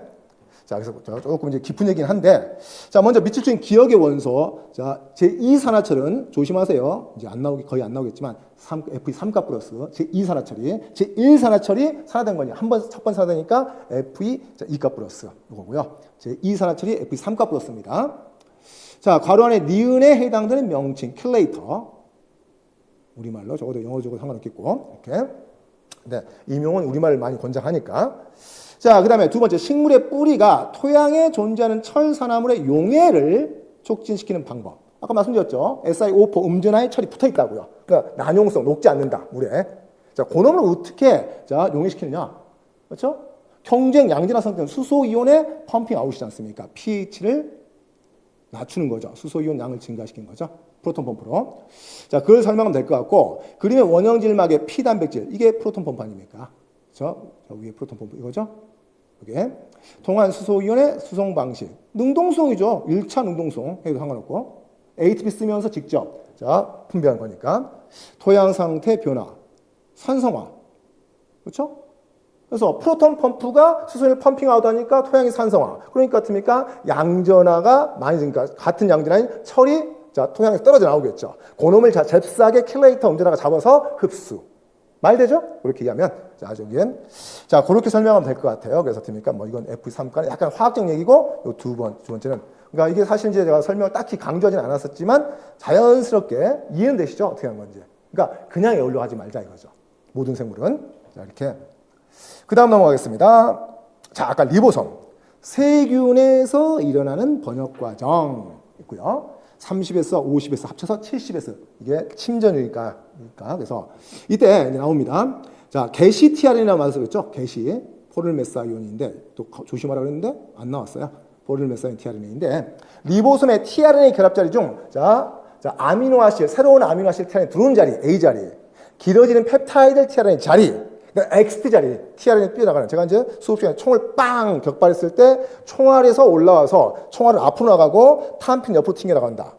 남자분들 군대 갔다 와서 총 쏴신 분들 아시겠지만 이렇게 그거 똑같다. 아미노아실 tRNA가 A 자리에 들어온 다음에 그러니까 아미노산만 펩타이드가 연결되고 tRNA X자리로 빠져나간다. 이런 원리예요. 이때 리보솜의 격자 이동에 GTP를 써야 되는데 이거예요. 그때 예외적으로 이것도 밑에 많이 나왔거든요. 그래서 제가 그 논리를 드린 건데 게시 tRNA만큼은 그냥 GTP 낭비하지 않기 위해서 바로 P 자리로 바로 들어가면 됩니다. 하지만 나머지 그 뒤부터는 전부 다 A 자리로 들어가겠죠. 약간 그런 논리가 있다는 거예요. 논리를 이용해서 가면 맨날 이건 단골 문제일 수밖에 없는 것들이라. 이렇게. 자, P 자리고요. 그 다음에 이제 다시 밑에 갔을 때, 여기에 CCA, tRNA, 모든 tRNA 3- 말단을 우리가 폴리에이트를 달듯이 CCA 말단을 달아야 돼요. 자, 그래서 CCA 말단을 달면 거기를 인지해서 아미노아실 합성 요소를 인지해 주거든요. 거기다 아미노 달아주기 때문에. 그래서 결국은 3- 말단의 뉴클레오타이드. 요거 정확히 얘기하고 있지 않습니까? CCA 3-OH. 이렇게. 요걸 얘기하는 거죠. 그 아미노산의 카르복실과 결합한다. 있지 않습니까? 결합되는 방식도 있지만, 물론 이제. 자, 그 다음에 어떻습니까? 이제 근데 번역의 신장 동안 이제 하나 좀 어려웠던 게 쭉 가는데, 종결 코돈, UAA, UAG, 반대 UGA. 기억합시다. 비어서 UAA, UAG. 제가 AG를 뒤집어서 UGA. 이 세 가지가 종결 코돈이죠. 이렇게. 자, 근데 그 종결 코돈이 나타나면 번역의 종결 단계가 진행된다. 종결 코돈은 tRNA에서 인식되지 않으며 tRNA가 없다는 거예요. 진화적으로. 그걸 인지하면 안 되죠. 단백질 길게 만들어지니까. 그래서 유니버셜 코돈 테이블. 지구상의 모든 생물체에 mRNA 코돈이 거의 똑같다. 이유는 mRNA가 아니고요. tRNA 때문이죠. tRNA가 거의 유사하다는 거예요. 왜? tRNA 돌연변이 발생하면요. 그 세포 죽어버립니다. 거의. 치명도 너무 커요. 왜? tRNA 한 방의 돌연변이에 세포의 모든 단백질이 엉망진창 난장판이에요. 살 수가 없어요. 그렇죠? 그러다 보니까 tRNA 진화수가 굉장히 더딥니다. 그래서 세균부터 인간까지 모든 tRNA가 거의 유사해요. 그래서 걔들이 인지하는 mRNA 코돈이 유니버셜하게 된 거죠. 이렇게 잘 이해하시면 역으로. 자, 그건데, 그래서 종결 코돈이 거의 공통적입니다. 예외는 자기 tRNA 안 쓰는 애들은 돌연변이 발생해도 상관없다. 누굴까? 미토콘드리아 tRNA. 핵에서 거의 다 만들어주니까. 일부 이제 마이코플라스마, 기생세균도 있지만, 그렇게 생각해 보시면. 어쨌든 거기서 종결 코돈이 걸렸을 때, 릴리스 팩터, 방출 팩터. 그러니까 tRNA 인지 못해요. 대신 들어가서 야, 리보솜 폴리펩타이드 tRNA 잘라내고 언제 해체시키는 거죠. 거기에 리보솜 재사용인자, 라이보솜 리사이클링 팩터, 요게죠. 자, RF 약자가 했지만 이렇게 70S 리보솜을 이제 해체를 시켜야 되지 않습니까? 그러니까 폴리펩타이드를 잘라는 거. 릴리스 팩터는 tRNA에서 폴리펩타이드를 잘라서 떨구는 거고, 리보솜을 해체해서 재사용하는 거는 어떻게 그거는 자, RF, 리보솜, 자, 리사이클링 팩터. 요게 조금 생소한. 나머지 다 이제 제가 잡았던 건데, 요거죠. 그래서 요거는 뭐 한번 지금 내용을 보자는 게 아닙니다. 요 내용 여기는 필요하겠지만 나중에 이런 거는 이제 쉽게 나오지 않을 건데, 이런 건 이제 언급이 되고 있다. 출제 유형을 보자는 얘기예요. 자, 그래서 밑에 뭐 기억 내용도 있고 다 달았으니까 뭐 그렇죠. 번역 종결 단계에서 방출인자와 방출인자는 그냥 tRNA와 폴리펩타이드 정도 우리말로 할까요? 폴리펩타이드 분리. 그리고 리보솜 재사용인자. 자, 됩니까? 이건 70S 리보솜의 해체 정도로 가면 되겠습니다. 그래서 자, 릴리스 팩터는 tRNA 위에 쭉 연결된 폴리펩타이드 3-OH를 가수분으로 잘라내는 거고, 그 다음에 리보솜 재사용인자는 그 리보솜 70S를 30S, 50S로 mRNA에서 분리시키는 거고. 자, 이렇게 그런 식으로 적어주면 될 거예요. 자, 그 다음에 이제 A형의 마지막 문제인가요? 자, 시상하부와 내하체가 연결 쭉 읽어보시면서 그림도 있습니까? 근데 이게 좀 저도 처음에 또 좀 잘 안 보여서 이게 지금 그런데 기호가 작은 게 잘 안 보여 구분이 안 가요. 저처럼 노안이 걸려서 그런지 좀 키울게요. 그래서 보면 신경세포의 세포체가 축삭으로 쭉 연결돼 갖고요. 쭉 연결돼 갖고 뇌하체 후엽으로 연결돼 있지 않습니까? 이게 그래서 신경성 분비 호르몬. 그렇죠? 자, 부신 수질도 마찬가지예요. 쭉 신경으로 연결돼서 분비돼 있죠. 이렇게. 그래서 신경성 분비 호르몬입니다. 그게 바로 항인용 호르몬 ADH. 그다음에 옥시토신 두 가지죠.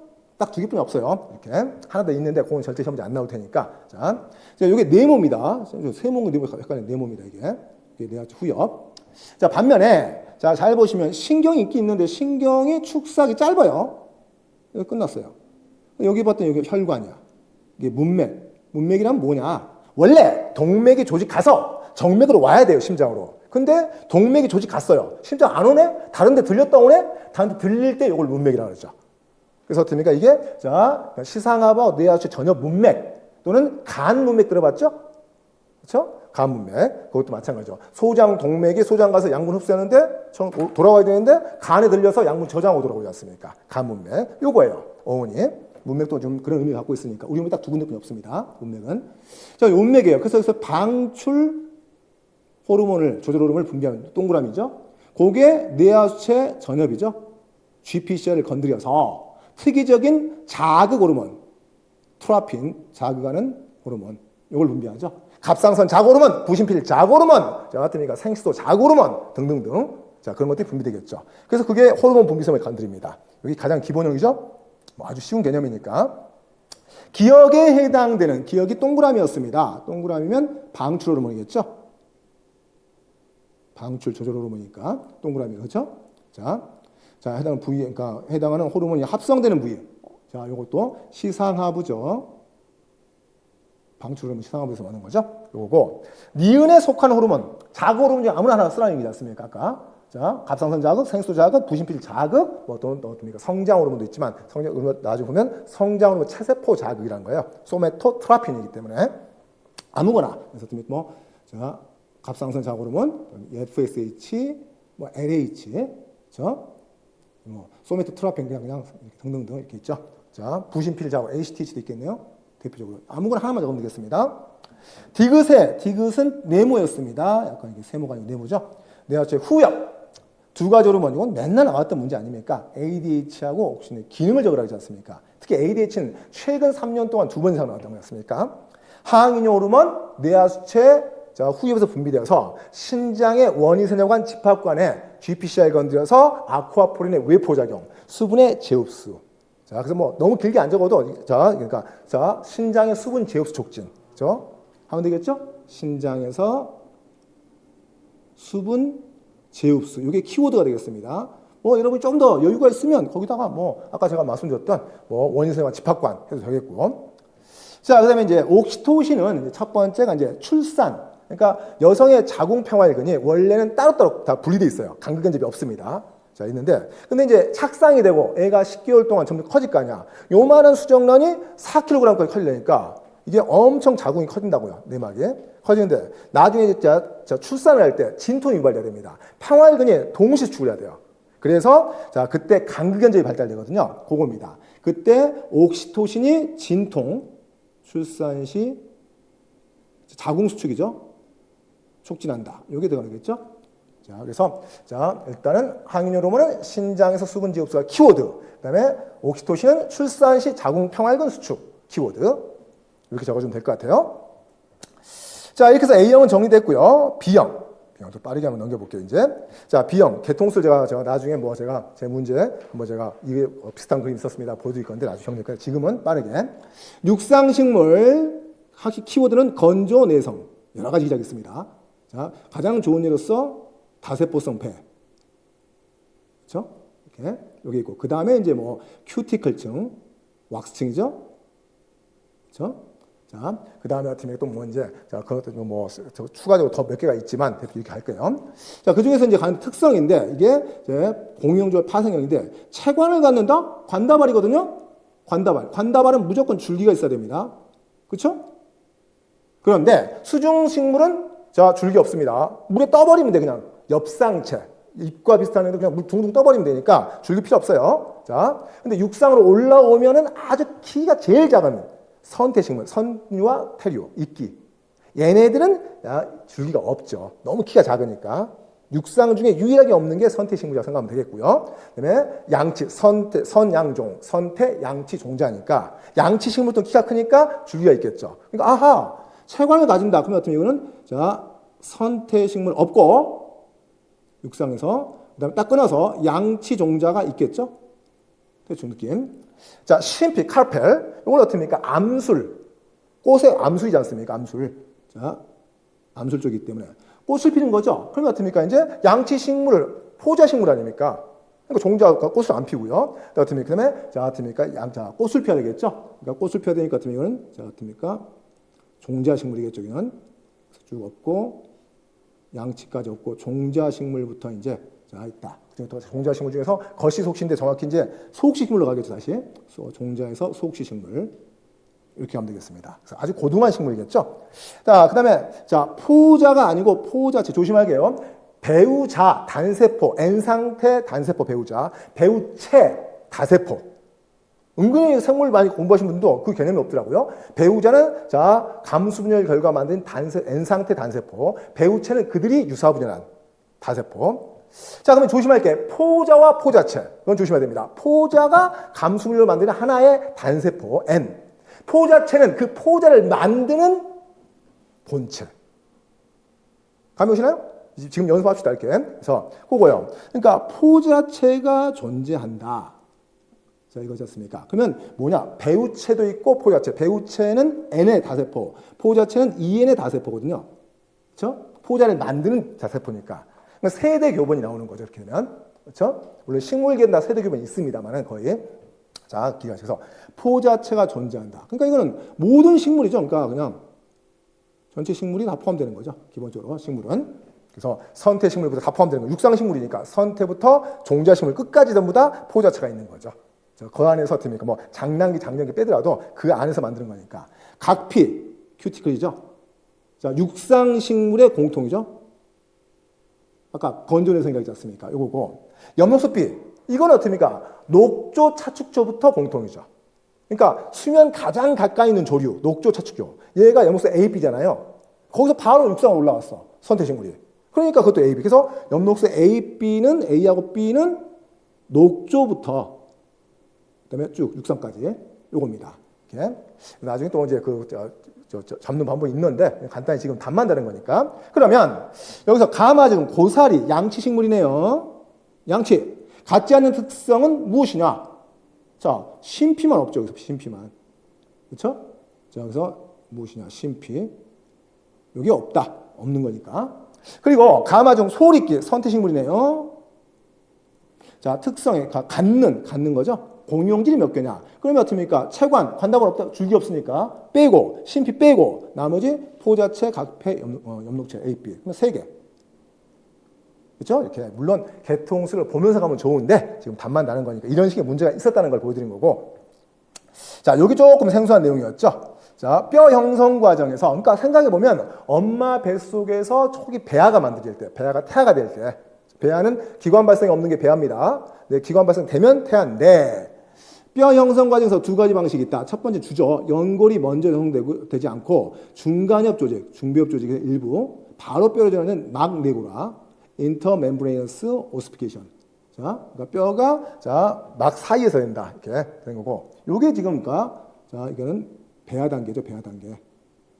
초기. 자, 그런데 두 번째 방식은 중간엽 세포가 연골로 분화된 후, 그렇죠? 자, 연골 경화 과정을 통해서, 이게 이제 밑에 있는 그림인데, 자, 경화를 통해서 대체되는 광경이 있다. 이건. 그래서 이게 이제 태어난 이후에 키가 커지는 과정이죠. 자, 이건 여기 연골, 네고라. 이게 좀 생소한 단어였다고. 저도 좀 어려웠던 단어인데, 의미는 알고 있는, 그림은 알고 있는데, 그걸 명칭을 하는 게 연골 네고라를 적는 게 쉽지 않았던 거죠. 요겁니다. 자, 두 번째 방식 쭉 가고 있고요. 그 다음에, 긴 뼈의 길이 성장은, 몸통뼈, 그 다음에 뼈 끝에 경계부위, 요 경계부위 쪽이요. 여기하고 여기 사이 경계, 여기죠. 여기가 성장판이죠. 성장판이 거기서 콜라겐 단백질 분비하고 칼슘 인산을 경화시켜서 계속 늘려가는 거였습니까? 그래서 뼈가 가운데가 아니라 말단 부위에서 커지는 거거든요. 성장판을 원했던. 이건 뭐 쉬운 단어지 않습니까? 대신 그림은 뭐 교재에 있던 것처럼 익숙한 얘기니까 이렇게. 그래서 연골 네고라. 요게 조금 어려운 단어가 아니었을까라는 생각이 들고요. 자, 그 다음에 또 3번부터 쭉 넘어가서 또 과교련이기 때문에 김은경 선생님이 또 그쪽으로 담당하시기 때문에 넘어가고요. 자, 다시 6번 가겠습니다.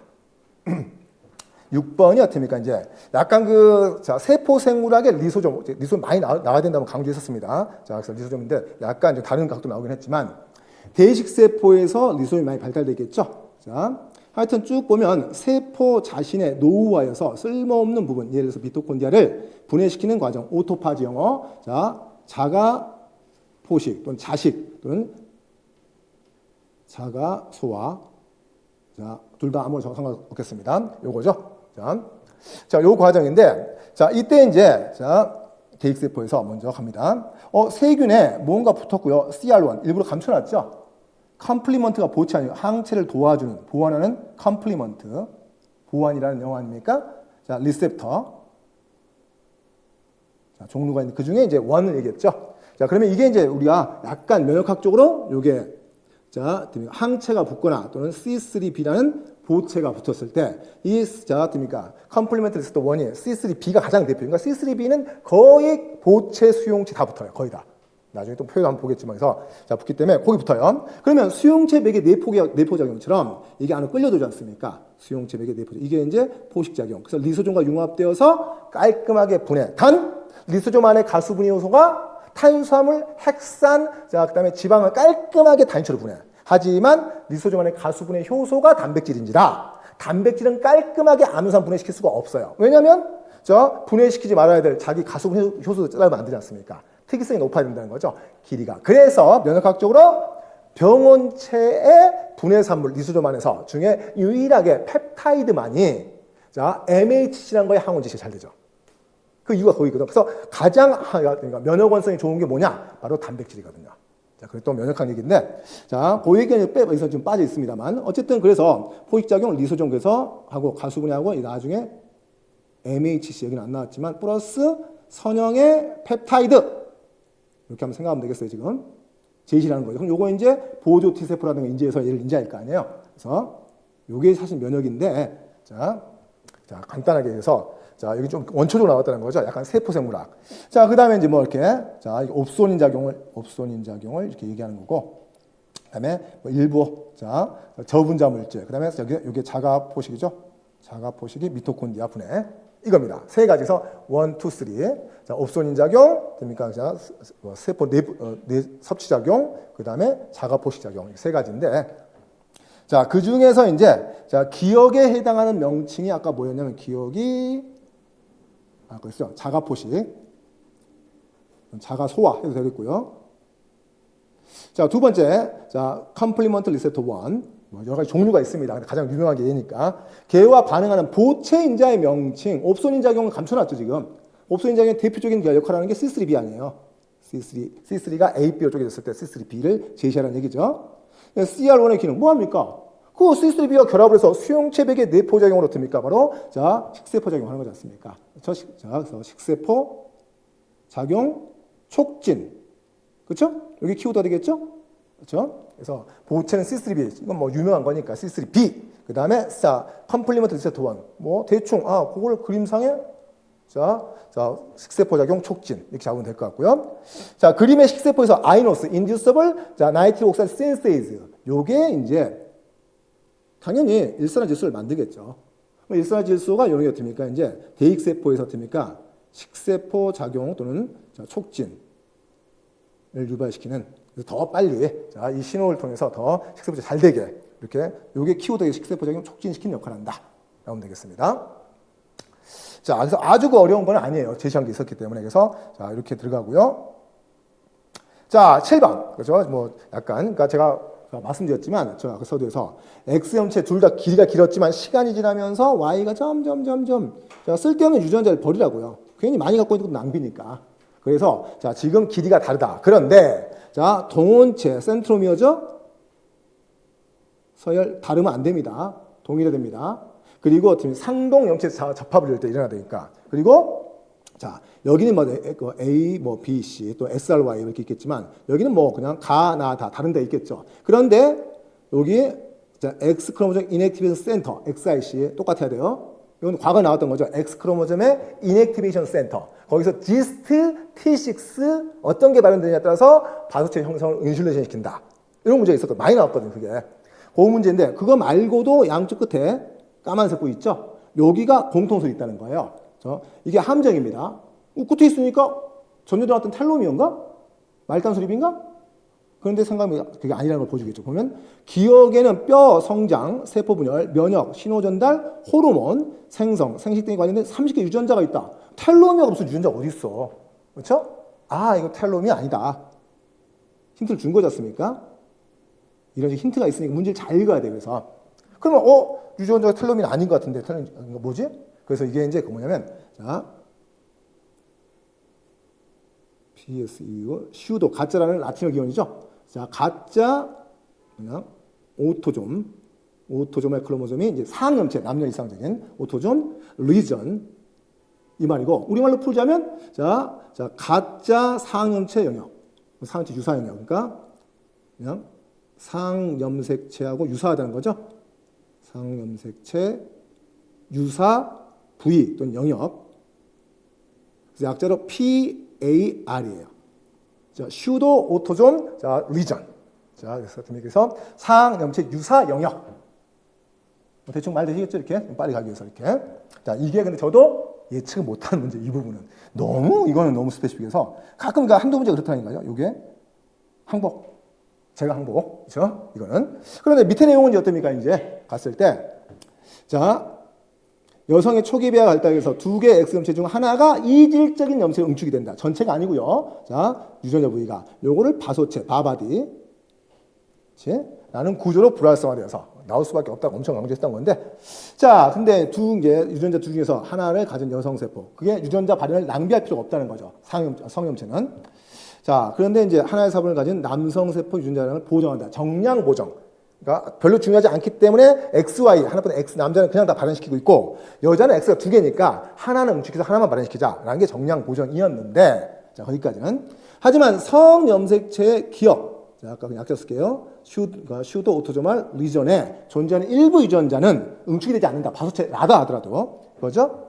그래서 발현된다. 그래서 미스터 클라인펠트 증후군, Y가 있으니까 SRY, 정서 유도시키니까 남성 호르몬. 그래서, 자, 볼프강 아마데우스 모차르트. 볼프강이 남아서, 너무 이론적으로 했던 거 얘기죠. 그래서, 볼프강 아마데우스 모차르트는 남자다. 이렇게 연상하면서, 볼프강이 남아서 남성 생식이 된다. 그러니까 결국 남자는 남자예요. 그런데, 키가 큰 남자라는 거죠. 키 큰 남자.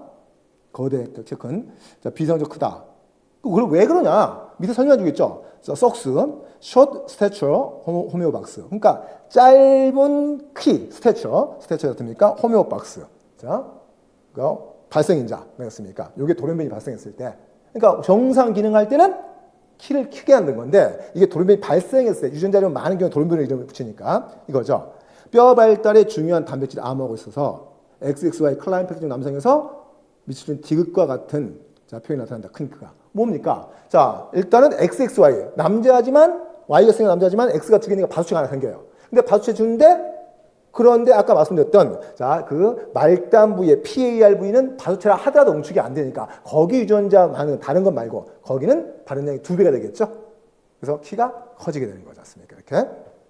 자, 그런 의미. 그러니까 이건 해석으로 가는 거지. 외울 필요는 없습니다. 마지막은 주어준 거니까. 그래서 괄호 안에 기억과 니은에 해당되는 명칭을 순서로 쓰시오. 기억은 상항염체 유사 영역, 우리말로 아까 저기 상항염체 유사 영역 또 부위. 자, 니은에 해당되는 걸로 갔을 때는 어떻습니까? 니은은 바소체, 약자로 피해를 하겠지만 상수 유사영역하고 바소체 이렇게 하면 되겠죠? 디귿의 표현형이 나타나는 클라이드 속수 유전자의 X염체의 위치와 속수 유전자의 발현량의 관점에서 설명할 거. 어떻게 하면 되겠어요? 속수 유전자는 아까 상항염체 유사 영역에 존재한다. 그래서 X가 있으니까 클라인펠팅 환자에서 발현량이 2배 높다. 정상 XY일 때는 하나죠. 한 번 발현이었습니까? 근데 XXY일 때는 2번 발현이지 않습니까? 그걸 설명하면 되겠죠. 핵심 키워드가. 그렇게 한번 잡아주면 이해만 접근만 가면 되겠고요. 자, 그 다음에 갔을 때 8번. 한 번쯤 나올만 하다는데, 이렇게 어쨌든 너무 쉽게 나와서 이렇게 합니다만은. 자, 어쨌든 약간 진화하고 결부시킨 분자생물학이거든, 이게. 그래서, 항생제 내성 획득. 그래서 이제 세균이, 이걸 이제 타이틀이죠. 세균이 외부의 유전자를 획득하는 법 세 가지를 잡으라고 했죠. 첫 번째가 형질 전환, 트랜스포메이션, 네이키드 DNA 조각이 들어가는 거예요. 그래서 반드시 해장치 재조합이 돼요. 형질 전환, 트랜스포메이션. 두 번째가 형질 도입, 트랜스덕션, 뭔가 매개체를 통해서 들어가는 거죠. 덕션, 트랜스덕션. 이거는 파지에 감염에 의했을 때 들어가는 거고. 세 번째가 컨주게이션, 접합. 그렇죠? 요 세 개의 타이틀입니다. 요것도 한번 나온 적 있지만은, 이렇게. 자, 그 중에서 이제 나왔죠. 이렇게 하면. 자, 한 세균이 다른 세균으로부터 항생제 내성제를 획득하는 방식은 수평적. 부모가 자손에게 주는 게 아니고, 우리끼리 서로, 나눠 갖는다는 거죠. 수평적 유전자 전달에 의해서 가능하다. 수평적 유전자 전달에서 플라스미드나 DNA나 조각이 공유로부터 직접적인 연결을 통해 전달 등을 접합, 많이 나왔던 컨주게이션. 자, 이다. 주변 환경으로부터 용해성 DNA 조각 형질 전환도 있고요. 그건 나중에 또 박테리오 파지가 들어가는 형질 도입도 설명해주고 있지 않습니까? 접합. 죄송합니다. 자, 여기 있던 형질 전환, 형질 도입, 접합 셋 다 지금 나오고 있죠. 이렇게 접합은 빠지고요. 자, 그런데 거기다 진화를 집어넣은 거죠. 자, 다른 세균으로부터 하나 이상의 항생제 내성유전자를 포함된 플라스미드가 전이 되면서 항생제 내성을 획득하는 것은 수평적 유전자 전달의 방식한 예다. 그게 뭐냐? 그러니까 이 어떤 그 tRNA나 리보솜의 rRNA가 우연히 돌연변이, 무작위적인 돌연변이에서 이게 내성이 뜰 때까지 기다린다. 1000만 년이 걸릴 수도 있어요. 지금 당장 세균 지금 지금 연못에 항생제 뿌려졌는데, 안 되죠. 그러니까 99%는 항생제 내성 없는 일반적인 효율성이 좋은 리보솜.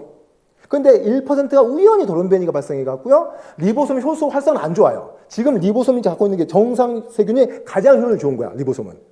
근데 우연히 돌연변이 발생했을 때 리보솜 효율은 안 좋다고요. 하지만 항생제 결합이 안 되는 거죠. 흑백이 올립니다. 그래서 항생제 없을 때는 99% 와일드 타입이 유리해. 1% 돌연변이가 불리해. 결결되고 있어. 근데 항생제가 연못에 뿌려졌어. 그러면 그때 99% 다 죽어버리고 1%가 남아서 살아겠죠. 이게 바로 뭡니까? 자연선택 아닙니까? 그 원리예요. 잘 기억하셔야 됩니다. 이걸 내년에도 확정할 수 있으니까. 그 원리가 자연선택의 원리니까. 진화도 그거 한번 건드릴만 하거든요. 그게. 자, 그래서 어떻습니까? 그 방식. 그래서 그 예를 적어놨어요. 그래서 이제 문제로 가면 괄호 안에 기억과 밑줄 친 니은에 해당되는 명칭 적어놨죠. 기억은 접합, 그렇죠? 접합을 적으시면 되겠고, 니은은 어떻습니까? 하나 이상의 항생제 내성 유전자가 포함된 플라스미드. 그 뭡니까? 레지스턴트 플라스미드. R 플라스미드. R 플라스미드. 우리말로 적을게요. R은 우리말 적으면 안 되고. R 플라스미드. F 플라스미드, R 레지스턴트. 저항성 플라스미드. 그거예요. 자, 적으면 되겠고. 두 번째, 다양한 항생제가 존재하는 환경에서 세균의 생존 전략으로 수평적 유전자 전달 방식이 가지는 장점. 그러니까 아까 말씀드렸습니까? 우연한 무작위적인 돌연변이에서 저 같으니까 만약에 항생제 내성을 띈다면 거의 세균이 못 살아 죽어버리겠죠. 그렇죠? 하지만 우연히 그 아주 일부에서 저 항생제 내성을 띠는 유전자 가졌을 때 그놈을 빨리 잽싸게 나눠가겠죠. 그래서 이게 신속한 항생제 내성 획득 이게 핵심 키워드겠죠. 아니면 이제 약간 넓게 부르다기 하자면 어떻습니까? 자, 신속하게 어떻습니까? 바로 자, 유전적 획득해도 되겠지만 여기서 구체적이니까 신속한 항생제 내성을 획득하는 방법, 세균들이. 그래서 어떻습니까? 세균이 자, 더 효율적일 수 있다는 거죠. 그렇게 적으면 될 것 같고요. 세 번째, 항생제 반복 사용 시 남용을 얘기하고 있죠. 돌연변이에 의한 항생제 내성 세균의 확산에 대해서 자연스럽게 관점. 뭔지 보시죠? 그러니까 어떻습니까? 평상 항생제 사용하지 않았을 때는 자, 이 항생제 내성 띠는 애가 비효율적이라고 차라리. 그렇죠? 그런데 항생제 남용해서 써도 상관없습니다. 남용 시. 그렇죠? 자, 그러니까 자, 항생제 내성 자, 내성 세균이 자, 적응도가 높다.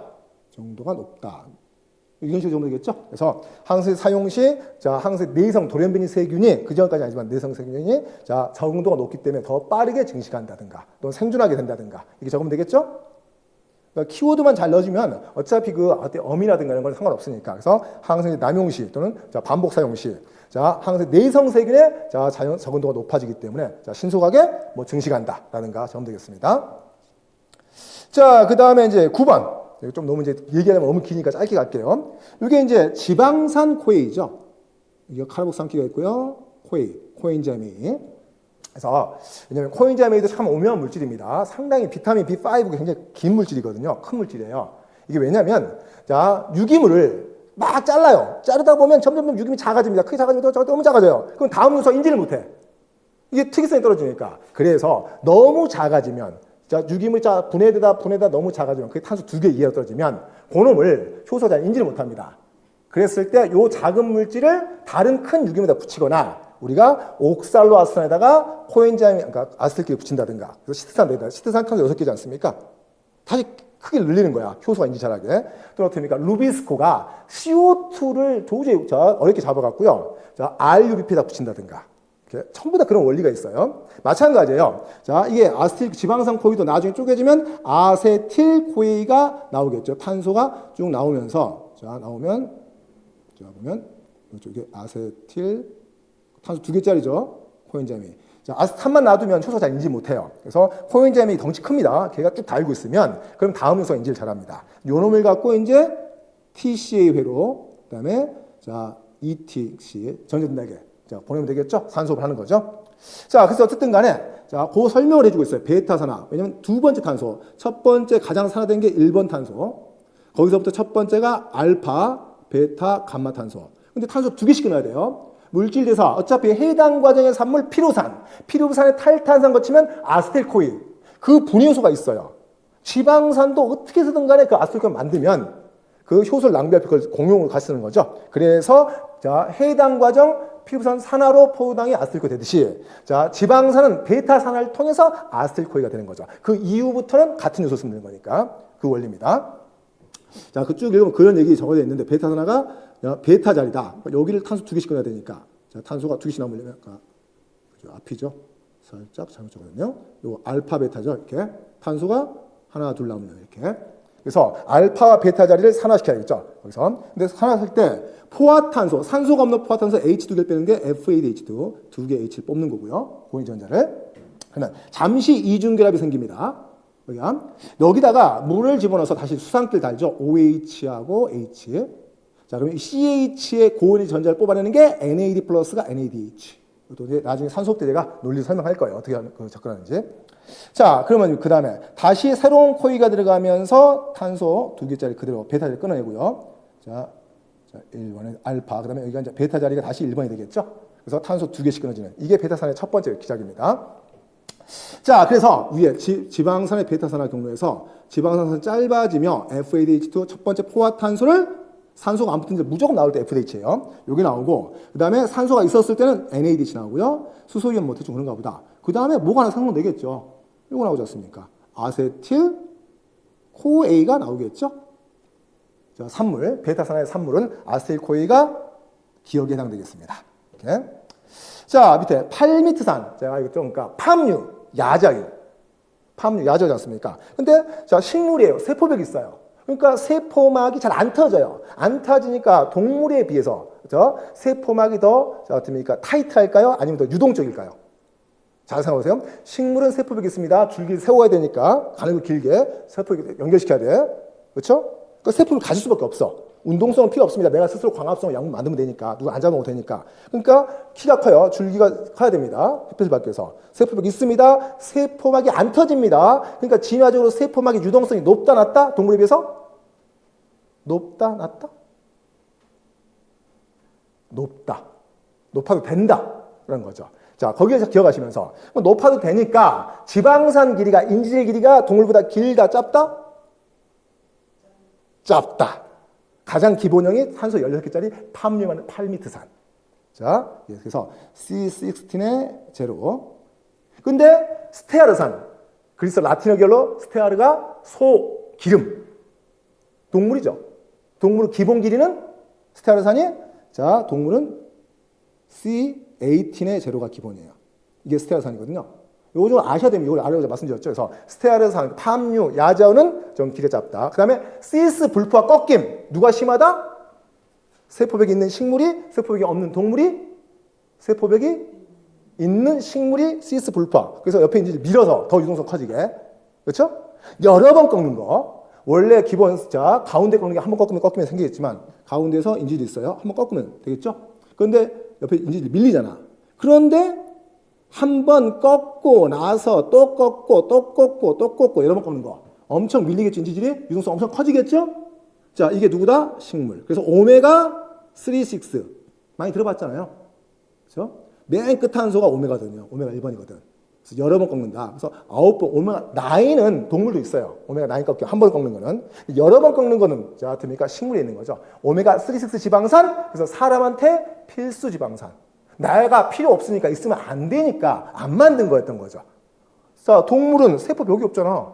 오메가3, 6가 많이 꺾어놔 버리면 세포막 터져버린다고요. 그렇죠? 그래서 자, 오메가3, 6를 자, 세포막에 넣지는 않습니다. 근데 아주 미량의 신호전달계, 프로스타글란딘이나 루코트린의 합성에 필요하거든요.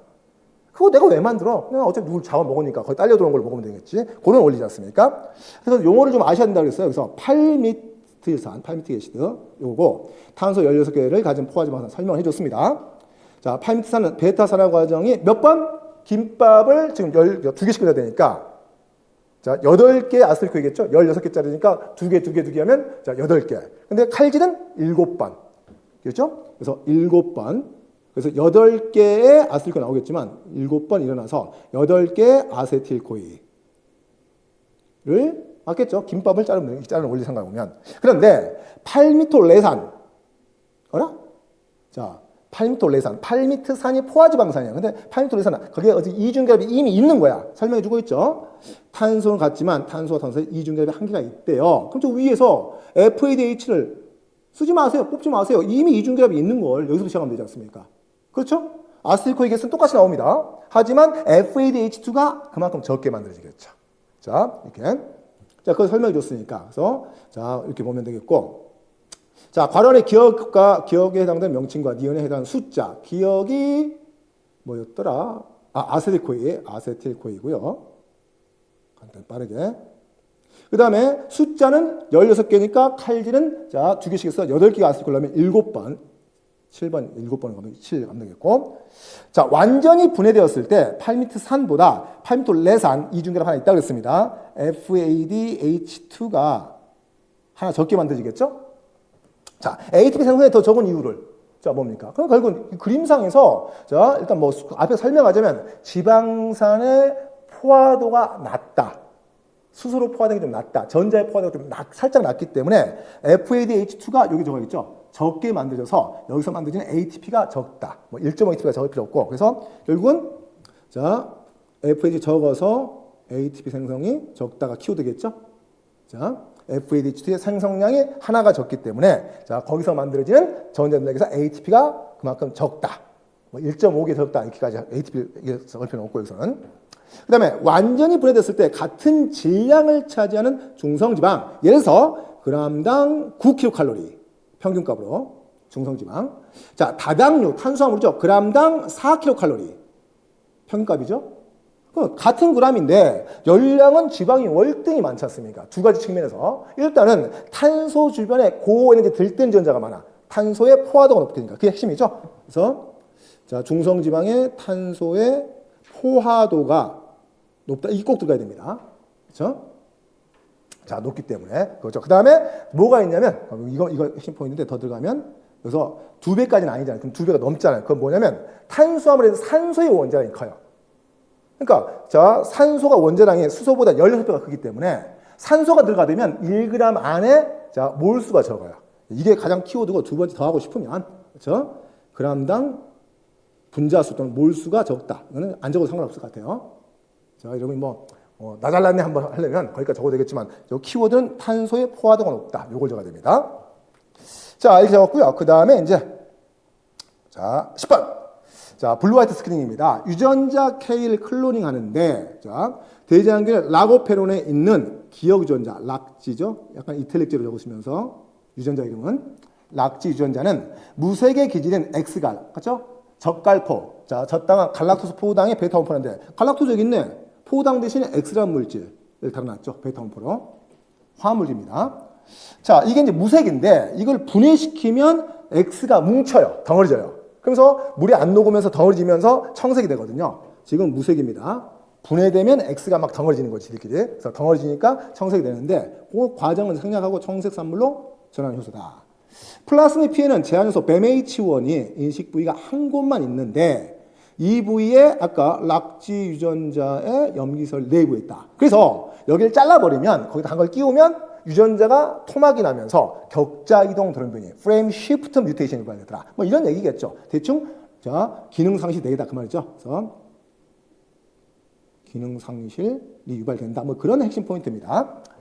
자, 그래서 2대 3이 되면 어떻습니까? 락지 유전자의 산물은 기능하지 않는다. 플라스미드 P에는 암피실린 저항성. 자, 암피실린은 페니실린에다가 자, 암모니아 붙였어요. 그러니까 암피실린이야. 그래서 암모니아가 있으면 그람 음성균의 외막에 약간 투과도가 증가해요. 참고로 말씀드립니다. 원래 자 페니실린계는 베타락탐계는 그람 양성균에 쓰는 항생제거든요. 그람 음성균의 외막이 잘 안 들어가니까. 그런데 암피실린 암모니아를 들어갔고 자 이 외막에 포린 단백질 약간 투과도를 높여놨어요. 다 들어가는 건 아닌데 거기 암피실린인데 참고. 그래서 자 대장균이 그람 음성균이잖아. 근데 거기다 쓴다는 거죠. 이렇게. 자 그 저항성 유전자를 가지고 있다. 제한효소 BAMH1의 인식 부위에는 유전자 K의 양 말단에만 있다. 그럼 무슨 얘기냐? 벡터를 이렇게 제가 제 책에도 있지만 락지를 락지 끊었고요. 거기다가 여기다가 자 유전자 K를 끼웠다. 락지는 망가졌고요. 요거죠? 자 그러다 보니까 정상 클로닝이 안 된 자 셀프 라이게이션 벡터는 락지가 정상 발현이에요. 그러니까 X가 분해시켜요. X가 뭉쳐요. 그래서 어떻게 물이 안 녹고 덩어리지니까 청색이에요. 청색 콜론이. 그런데 만약에 락지 사이에 BAMH1 자르고 K를 끼웠어요. 락지가 격자이동 돌연변이지 않습니까? 자, 기능을 못해요. X갈 분해가 안 일어납니다. 그러니까 이게 X가 안 뭉치니까 물이 잘 녹아 있으니까 무색이에요. 그대로요. 그러니까 이제 일반적인 콜로니가 하얀색이잖아요. 약간 베이지색 비슷한 그거지 않습니까? 자, 그 원리입니다. 그 설명하고 지금부터 해서 쭉 이게 그 얘기고. 자, 다시 자, 쭉 밑에 쭉 여기 있죠. 자, LB의 자, 로리아 보타니 베지인데 그 사람 외울 필요 없고요. 로리아 보타니 베지, 고체 베지에서 1번은 암피실린 X갈 있고요. 그다음에 알로락토스는 저당오페론의 자, 유도자죠. 인듀서 억제자를 떼내서 발현되게 하는 이렇게. 그래서 오페론이라는 것은 단세포성 세균만의 공유물입니다. 진정 세균, 고세균 둘 다. 왜? 단세포들은 유전자를 갖고 있는 이유가 뭐냐? 자기가 쓰려고, 발현시키려고. 그렇죠? 그러니까 기본 진화 방식은 유전자 발현 과정이 항상 다 발현. 그렇죠? 자, 항상 다 이렇게 발현시키고. 자, 그런 다음에 어떻습니까? 근데 가끔 환경변화 때 몇 개 필요 없어요. 그거를 억제로 누르는 방식. 근데 사람처럼 다세포들은 그거 아니죠. 자, 조직의 10%만 발현시키기 때문에 기본적으로 항상 발현이 안 되고 필요한 것만 꼬집어서 분화 단계에서 꼬집어서 걔만 발현시키고. 자, 완전히 반대 기작이에요. 그것도 한번 나중에 분자성 많이 가는 거니까. 그걸 생각하시면서 자, 그래서 여기서 지금 대장균이기 때문에 오페론 있잖아요, 지금. 자, 오페론. 거기서 나온 거죠. 오페론의 억제자. 그 억제자를 떼내는 게 유도자. 그렇죠? 자, 그거고요.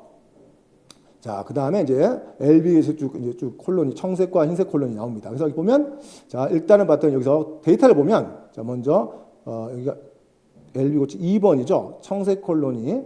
자, 요거 있죠. 요게 클로닝 된 거야, 안 된 거야? 청색이? 자, 청색이 클로닝이 안 된 겁니다. 그렇죠? 왜냐면 락지가 정상 발현이니까. 근데 흰색 콜로니 요게 클로닝이 돼서 락지가 발현이 안 된 거죠. 자, 이거. 자, 그래서 어떻습니까? 봤더니 이쪽 왼쪽은 전부 다 어떻습니까? 흰색 콜로니. 자, 클로닝이 된 거고. 오른쪽 2번은 일부는 어떻습니까? 됐고 안 됐고. 이렇습니다. 그 다음에 이제 라의 실험 결과에서 DNA 다시 잘랐던 거죠. 배메인체 똑같은 제형 잘랐어요. 그러니까 벡터 잘리고, 자, 안에 K라는 유전자, 인서트 잘리고, 두 밴드가 나오겠죠? 둘이 합쳐지는 게 더 밴드겠지만, 여기 1번이 클로닝이지 않습니까? 클로닝 된 거죠? 이렇게 간단히 분석하자면. 자, 이렇게 조금 이제 분자생물 실험이다. 처음 접하시면 좀 어려울 수도 있습니다만, 그런 자세한 설명, 이론 때 가는 거니까 지금 간단하게. 괄호 안에 기억에 해당되는 명칭은 이탈릭지 넣어서 락지. 이렇게 주시면 될 것 같고, 라의 실험 결과, 마지막 실험 결과에서 결과 1과 2에서 해당하는 콜로니의 색을 순서대로 쓸 거. 그래서 결과 1번과 2번이죠. 1번의 경우는 클로닝 됐잖아요. 그러니까 락지가 망가졌으니까 청색이다, 흰색이다? 흰색. 분해가 안 되니까. 그런데 2번의 경우는 클로닝 안 됐잖아요, 지금. 그러니까 락지가 정상 발현이니까 X가 일면서 X가 뭉치니까 청색이다. 여기 포인트 되겠죠? 이렇게. 은근히 이거 헷갈리면 그 블루 화이트 스캐닝이 어렵지는 않은데 이게 은근히 헷갈리는 거예요. 이렇게. 그래서 오페론과 이렇게 짬뽕 문제인데 이게. 그래서 자, 그다음 세 번째 락 오페론에서 억제자의 역할. 아까 말씀드렸죠. 가장 거시적으로 단세포성 세균, 진정과 고세균은 자, 단세포다. 유전자를 갖고 있는 이유가 보유한 이유가 그걸 쓰려고 갖고 있다. 자, 그러니까 대부분 다 발현시킨다. 시그마 인자. 그래서 이걸 이용해서 다 발현시켜. 그런데 가끔 환경변화 때 저 땅이 없을 때 저 땅 오페론 필요 없잖아요. 그러니까 야 너는 발현시키지 마. 그래서 거기다 억제자를 붙여놓는 거죠. 이렇게. 그래서 시그마 인자 못 붙게. 그거거든요. 시그마 인자를 언급하지 않아도 되겠지만 자, 억제자 역할. 그래서 어떻습니까? 오페론에서 억제자를 적겠습니다. 리프레서. 그렇죠? 요걸 적을 때는 뭘 적어야 돼요? 바로 자, 프로모터의 자, RNA 중화효소 또는 시그마 인자 적어도 상관없지만 중화효소의 결합을 억제한다. 그렇죠? 이렇게 적으면 핵심 포인트가 되겠죠. 프로모터의 RNA 중화효소의 결합을 억제한다. 이렇게 적으면 되겠습니다. 자, 그다음에 이 실험에서 물질 Y의 첨가 여부에 따라서 물질 Y의 첨가 여부에 따라서 다의 실험 결과가 다르게 나타나는 이유를 근데 물질 Y를 쫓아 올라가면 자, 어디 봅시다. 어디 있냐면 쭉 갔을 때 여기 있네요. 물질 Y 여기 있네요. 자, LB 고치지 2번이죠. 자, 2번에 봤더니 물질 Y죠. 그랬더니, 1번에는 이게 Y가 없어요. 그렇죠? 2번에 Y가 있네? 오호, 그럼 이거 좀 조심해야겠다. 또 함정 팔았네요. 자, Y가 있는데, Y가 있을 때 청색이 나타났잖아요. 왼쪽은 무조건 흰색이고. 그럼 뭐냐? Y가 X가 되겠죠. 그렇죠? 아닙니다. 여기 밑에 적어놨구나. 죄송합니다. 여기 밑에. Y가 알로락토라고 했죠. 여기 유사체다. 그렇죠?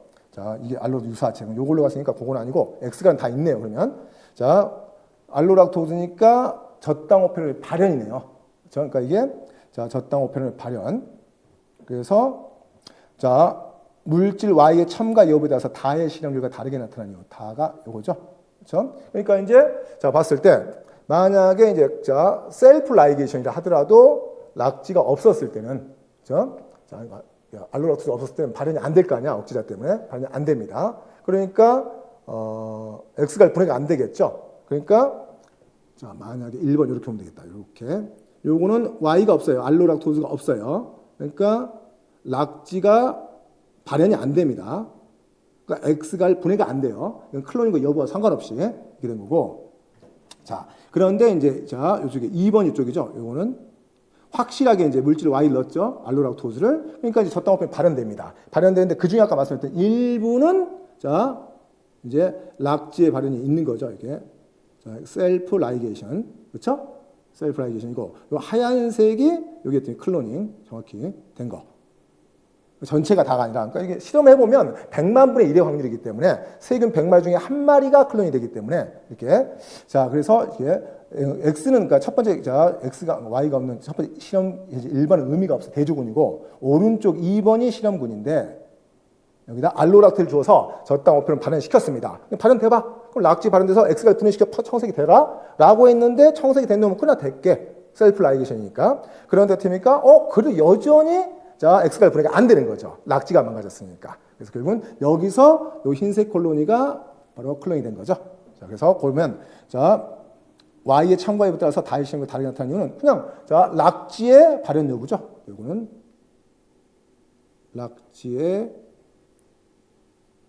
발현 여부의 차이가 있다는 거죠. 그래서 X가 락지의 발현 여부의 차이가 벌어진다. 이렇게 적으면 될 것 같아요. 이런 식으로. 그래서 락지의 발현 여부의 차이, 유무의 차이. 이렇게 그런 식으로 키워드만 적어드렸으니까. 자, 이렇게 해서 분자생물학 실험 전형적인 뭐 어려운 얘기는 아니지만 자, 마지막에 이제 요거죠. 동물의 평화일근 수축. 그러니까 맨날 골격근만 많이 나왔잖아요. 평화일근도 한번 나와야 된다라고 계속 강조했지 않습니까? 이렇게. 그래서 신호 전달을 많이 했었는데, 다른 건 생략하고 바로 문제 갈게요. 평화일근에는 골격근에서 보이는 액틴과 마이오신의 줄무늬 배열. 여기 근절 아니에요. 사코미어. 자, 근육의 단위. 요게 없다.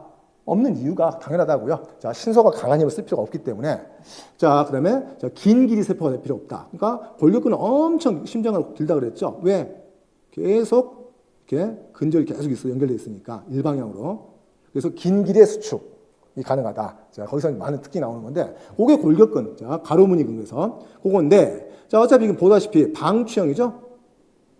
방추형 근육으로서. 자, 이거 벌써 그러니까 액틴과 마이오신이 있어요. 근데 그들이 일방향으로 길게 쓴 게 아니라 대충 엉성하게 이렇게 있다는 거죠. 그래서 평활근의 수축은 두 개의 기역에서 뻗어나오는 자, 액틴 필라멘트와 수축단이 중간에 존재하는 미오신 있어요. 액틴과 미오신.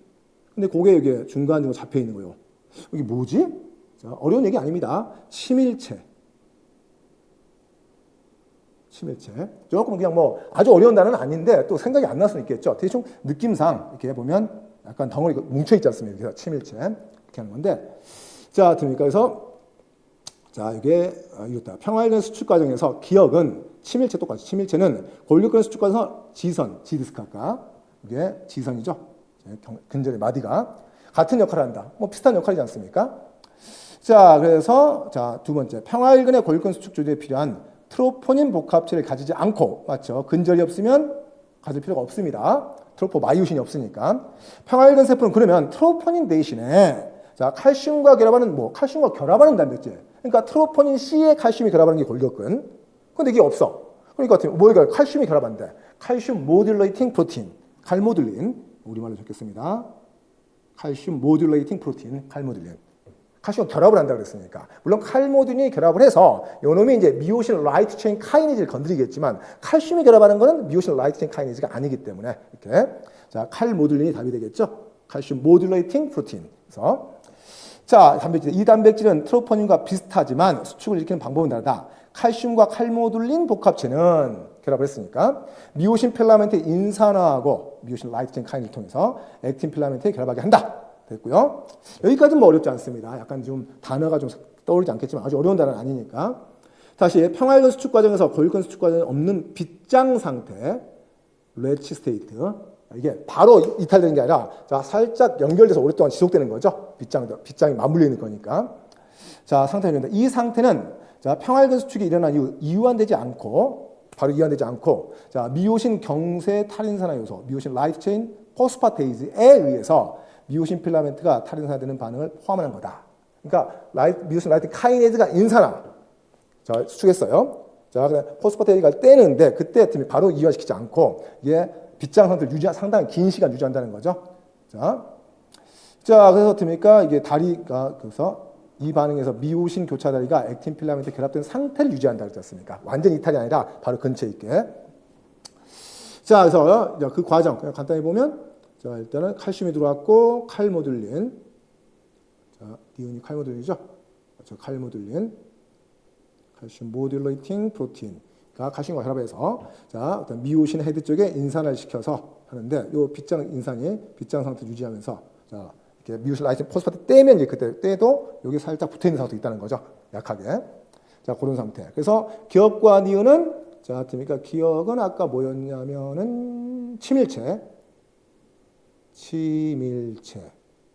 니은이 칼모듈린 요거였던 것 같고요. 자, 두 번째 빗장 상태가 존재함으로써 설명해놨으니까 평활근이 가진 생리학적 의미를 두 가지를 적으셔. 그렇죠? 자, 그래서 먼저 어떻습니까? 이제 그러니까 바로 이탈되면 다시 어떻습니까? 다시 근육 수축했다가 이완되잖아요. 근데 평활근은 지속적으로 천천히 수축해야 되는데 자, 수축해서 조금 기다려. 다시 또 좀 이따 수축할 거야. 근데 그걸 떼버리면 어때요? 다시 이완돼 버릴 거 아니야.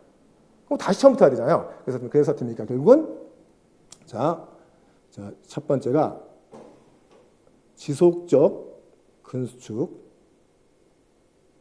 자, 촉진, 이라고 적고요. 두 번째는 근수축의 ATP 소모 최소화, 이런 측면에, 그러니까 바로 약하게 붙어 있어서 이완되지 않게, 그래서 지속적 근수축 촉진, 그다음에 ATP 소모 최소화 두 가지 측면에서 적으면 될 것 같습니다.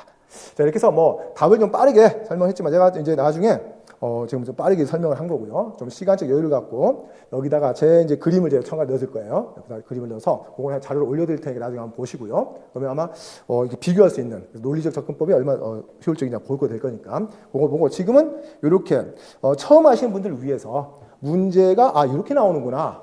그렇죠? 그래서 여러분이 시험 준비를 할 때 어떻게 준비해야 되느냐. 자, 이런 것들 감안해서 정리하시는 거죠. 그런 어떤 그 샘플, 모델링으로서 보여드린 거니까. 자, 이렇게 해서, 자, 빠르게, 자, 2026학년도, 자, 임용기출, 자, 간단하게 답을 다는 쪽으로 정리했습니다. 자, 수고하셨습니다.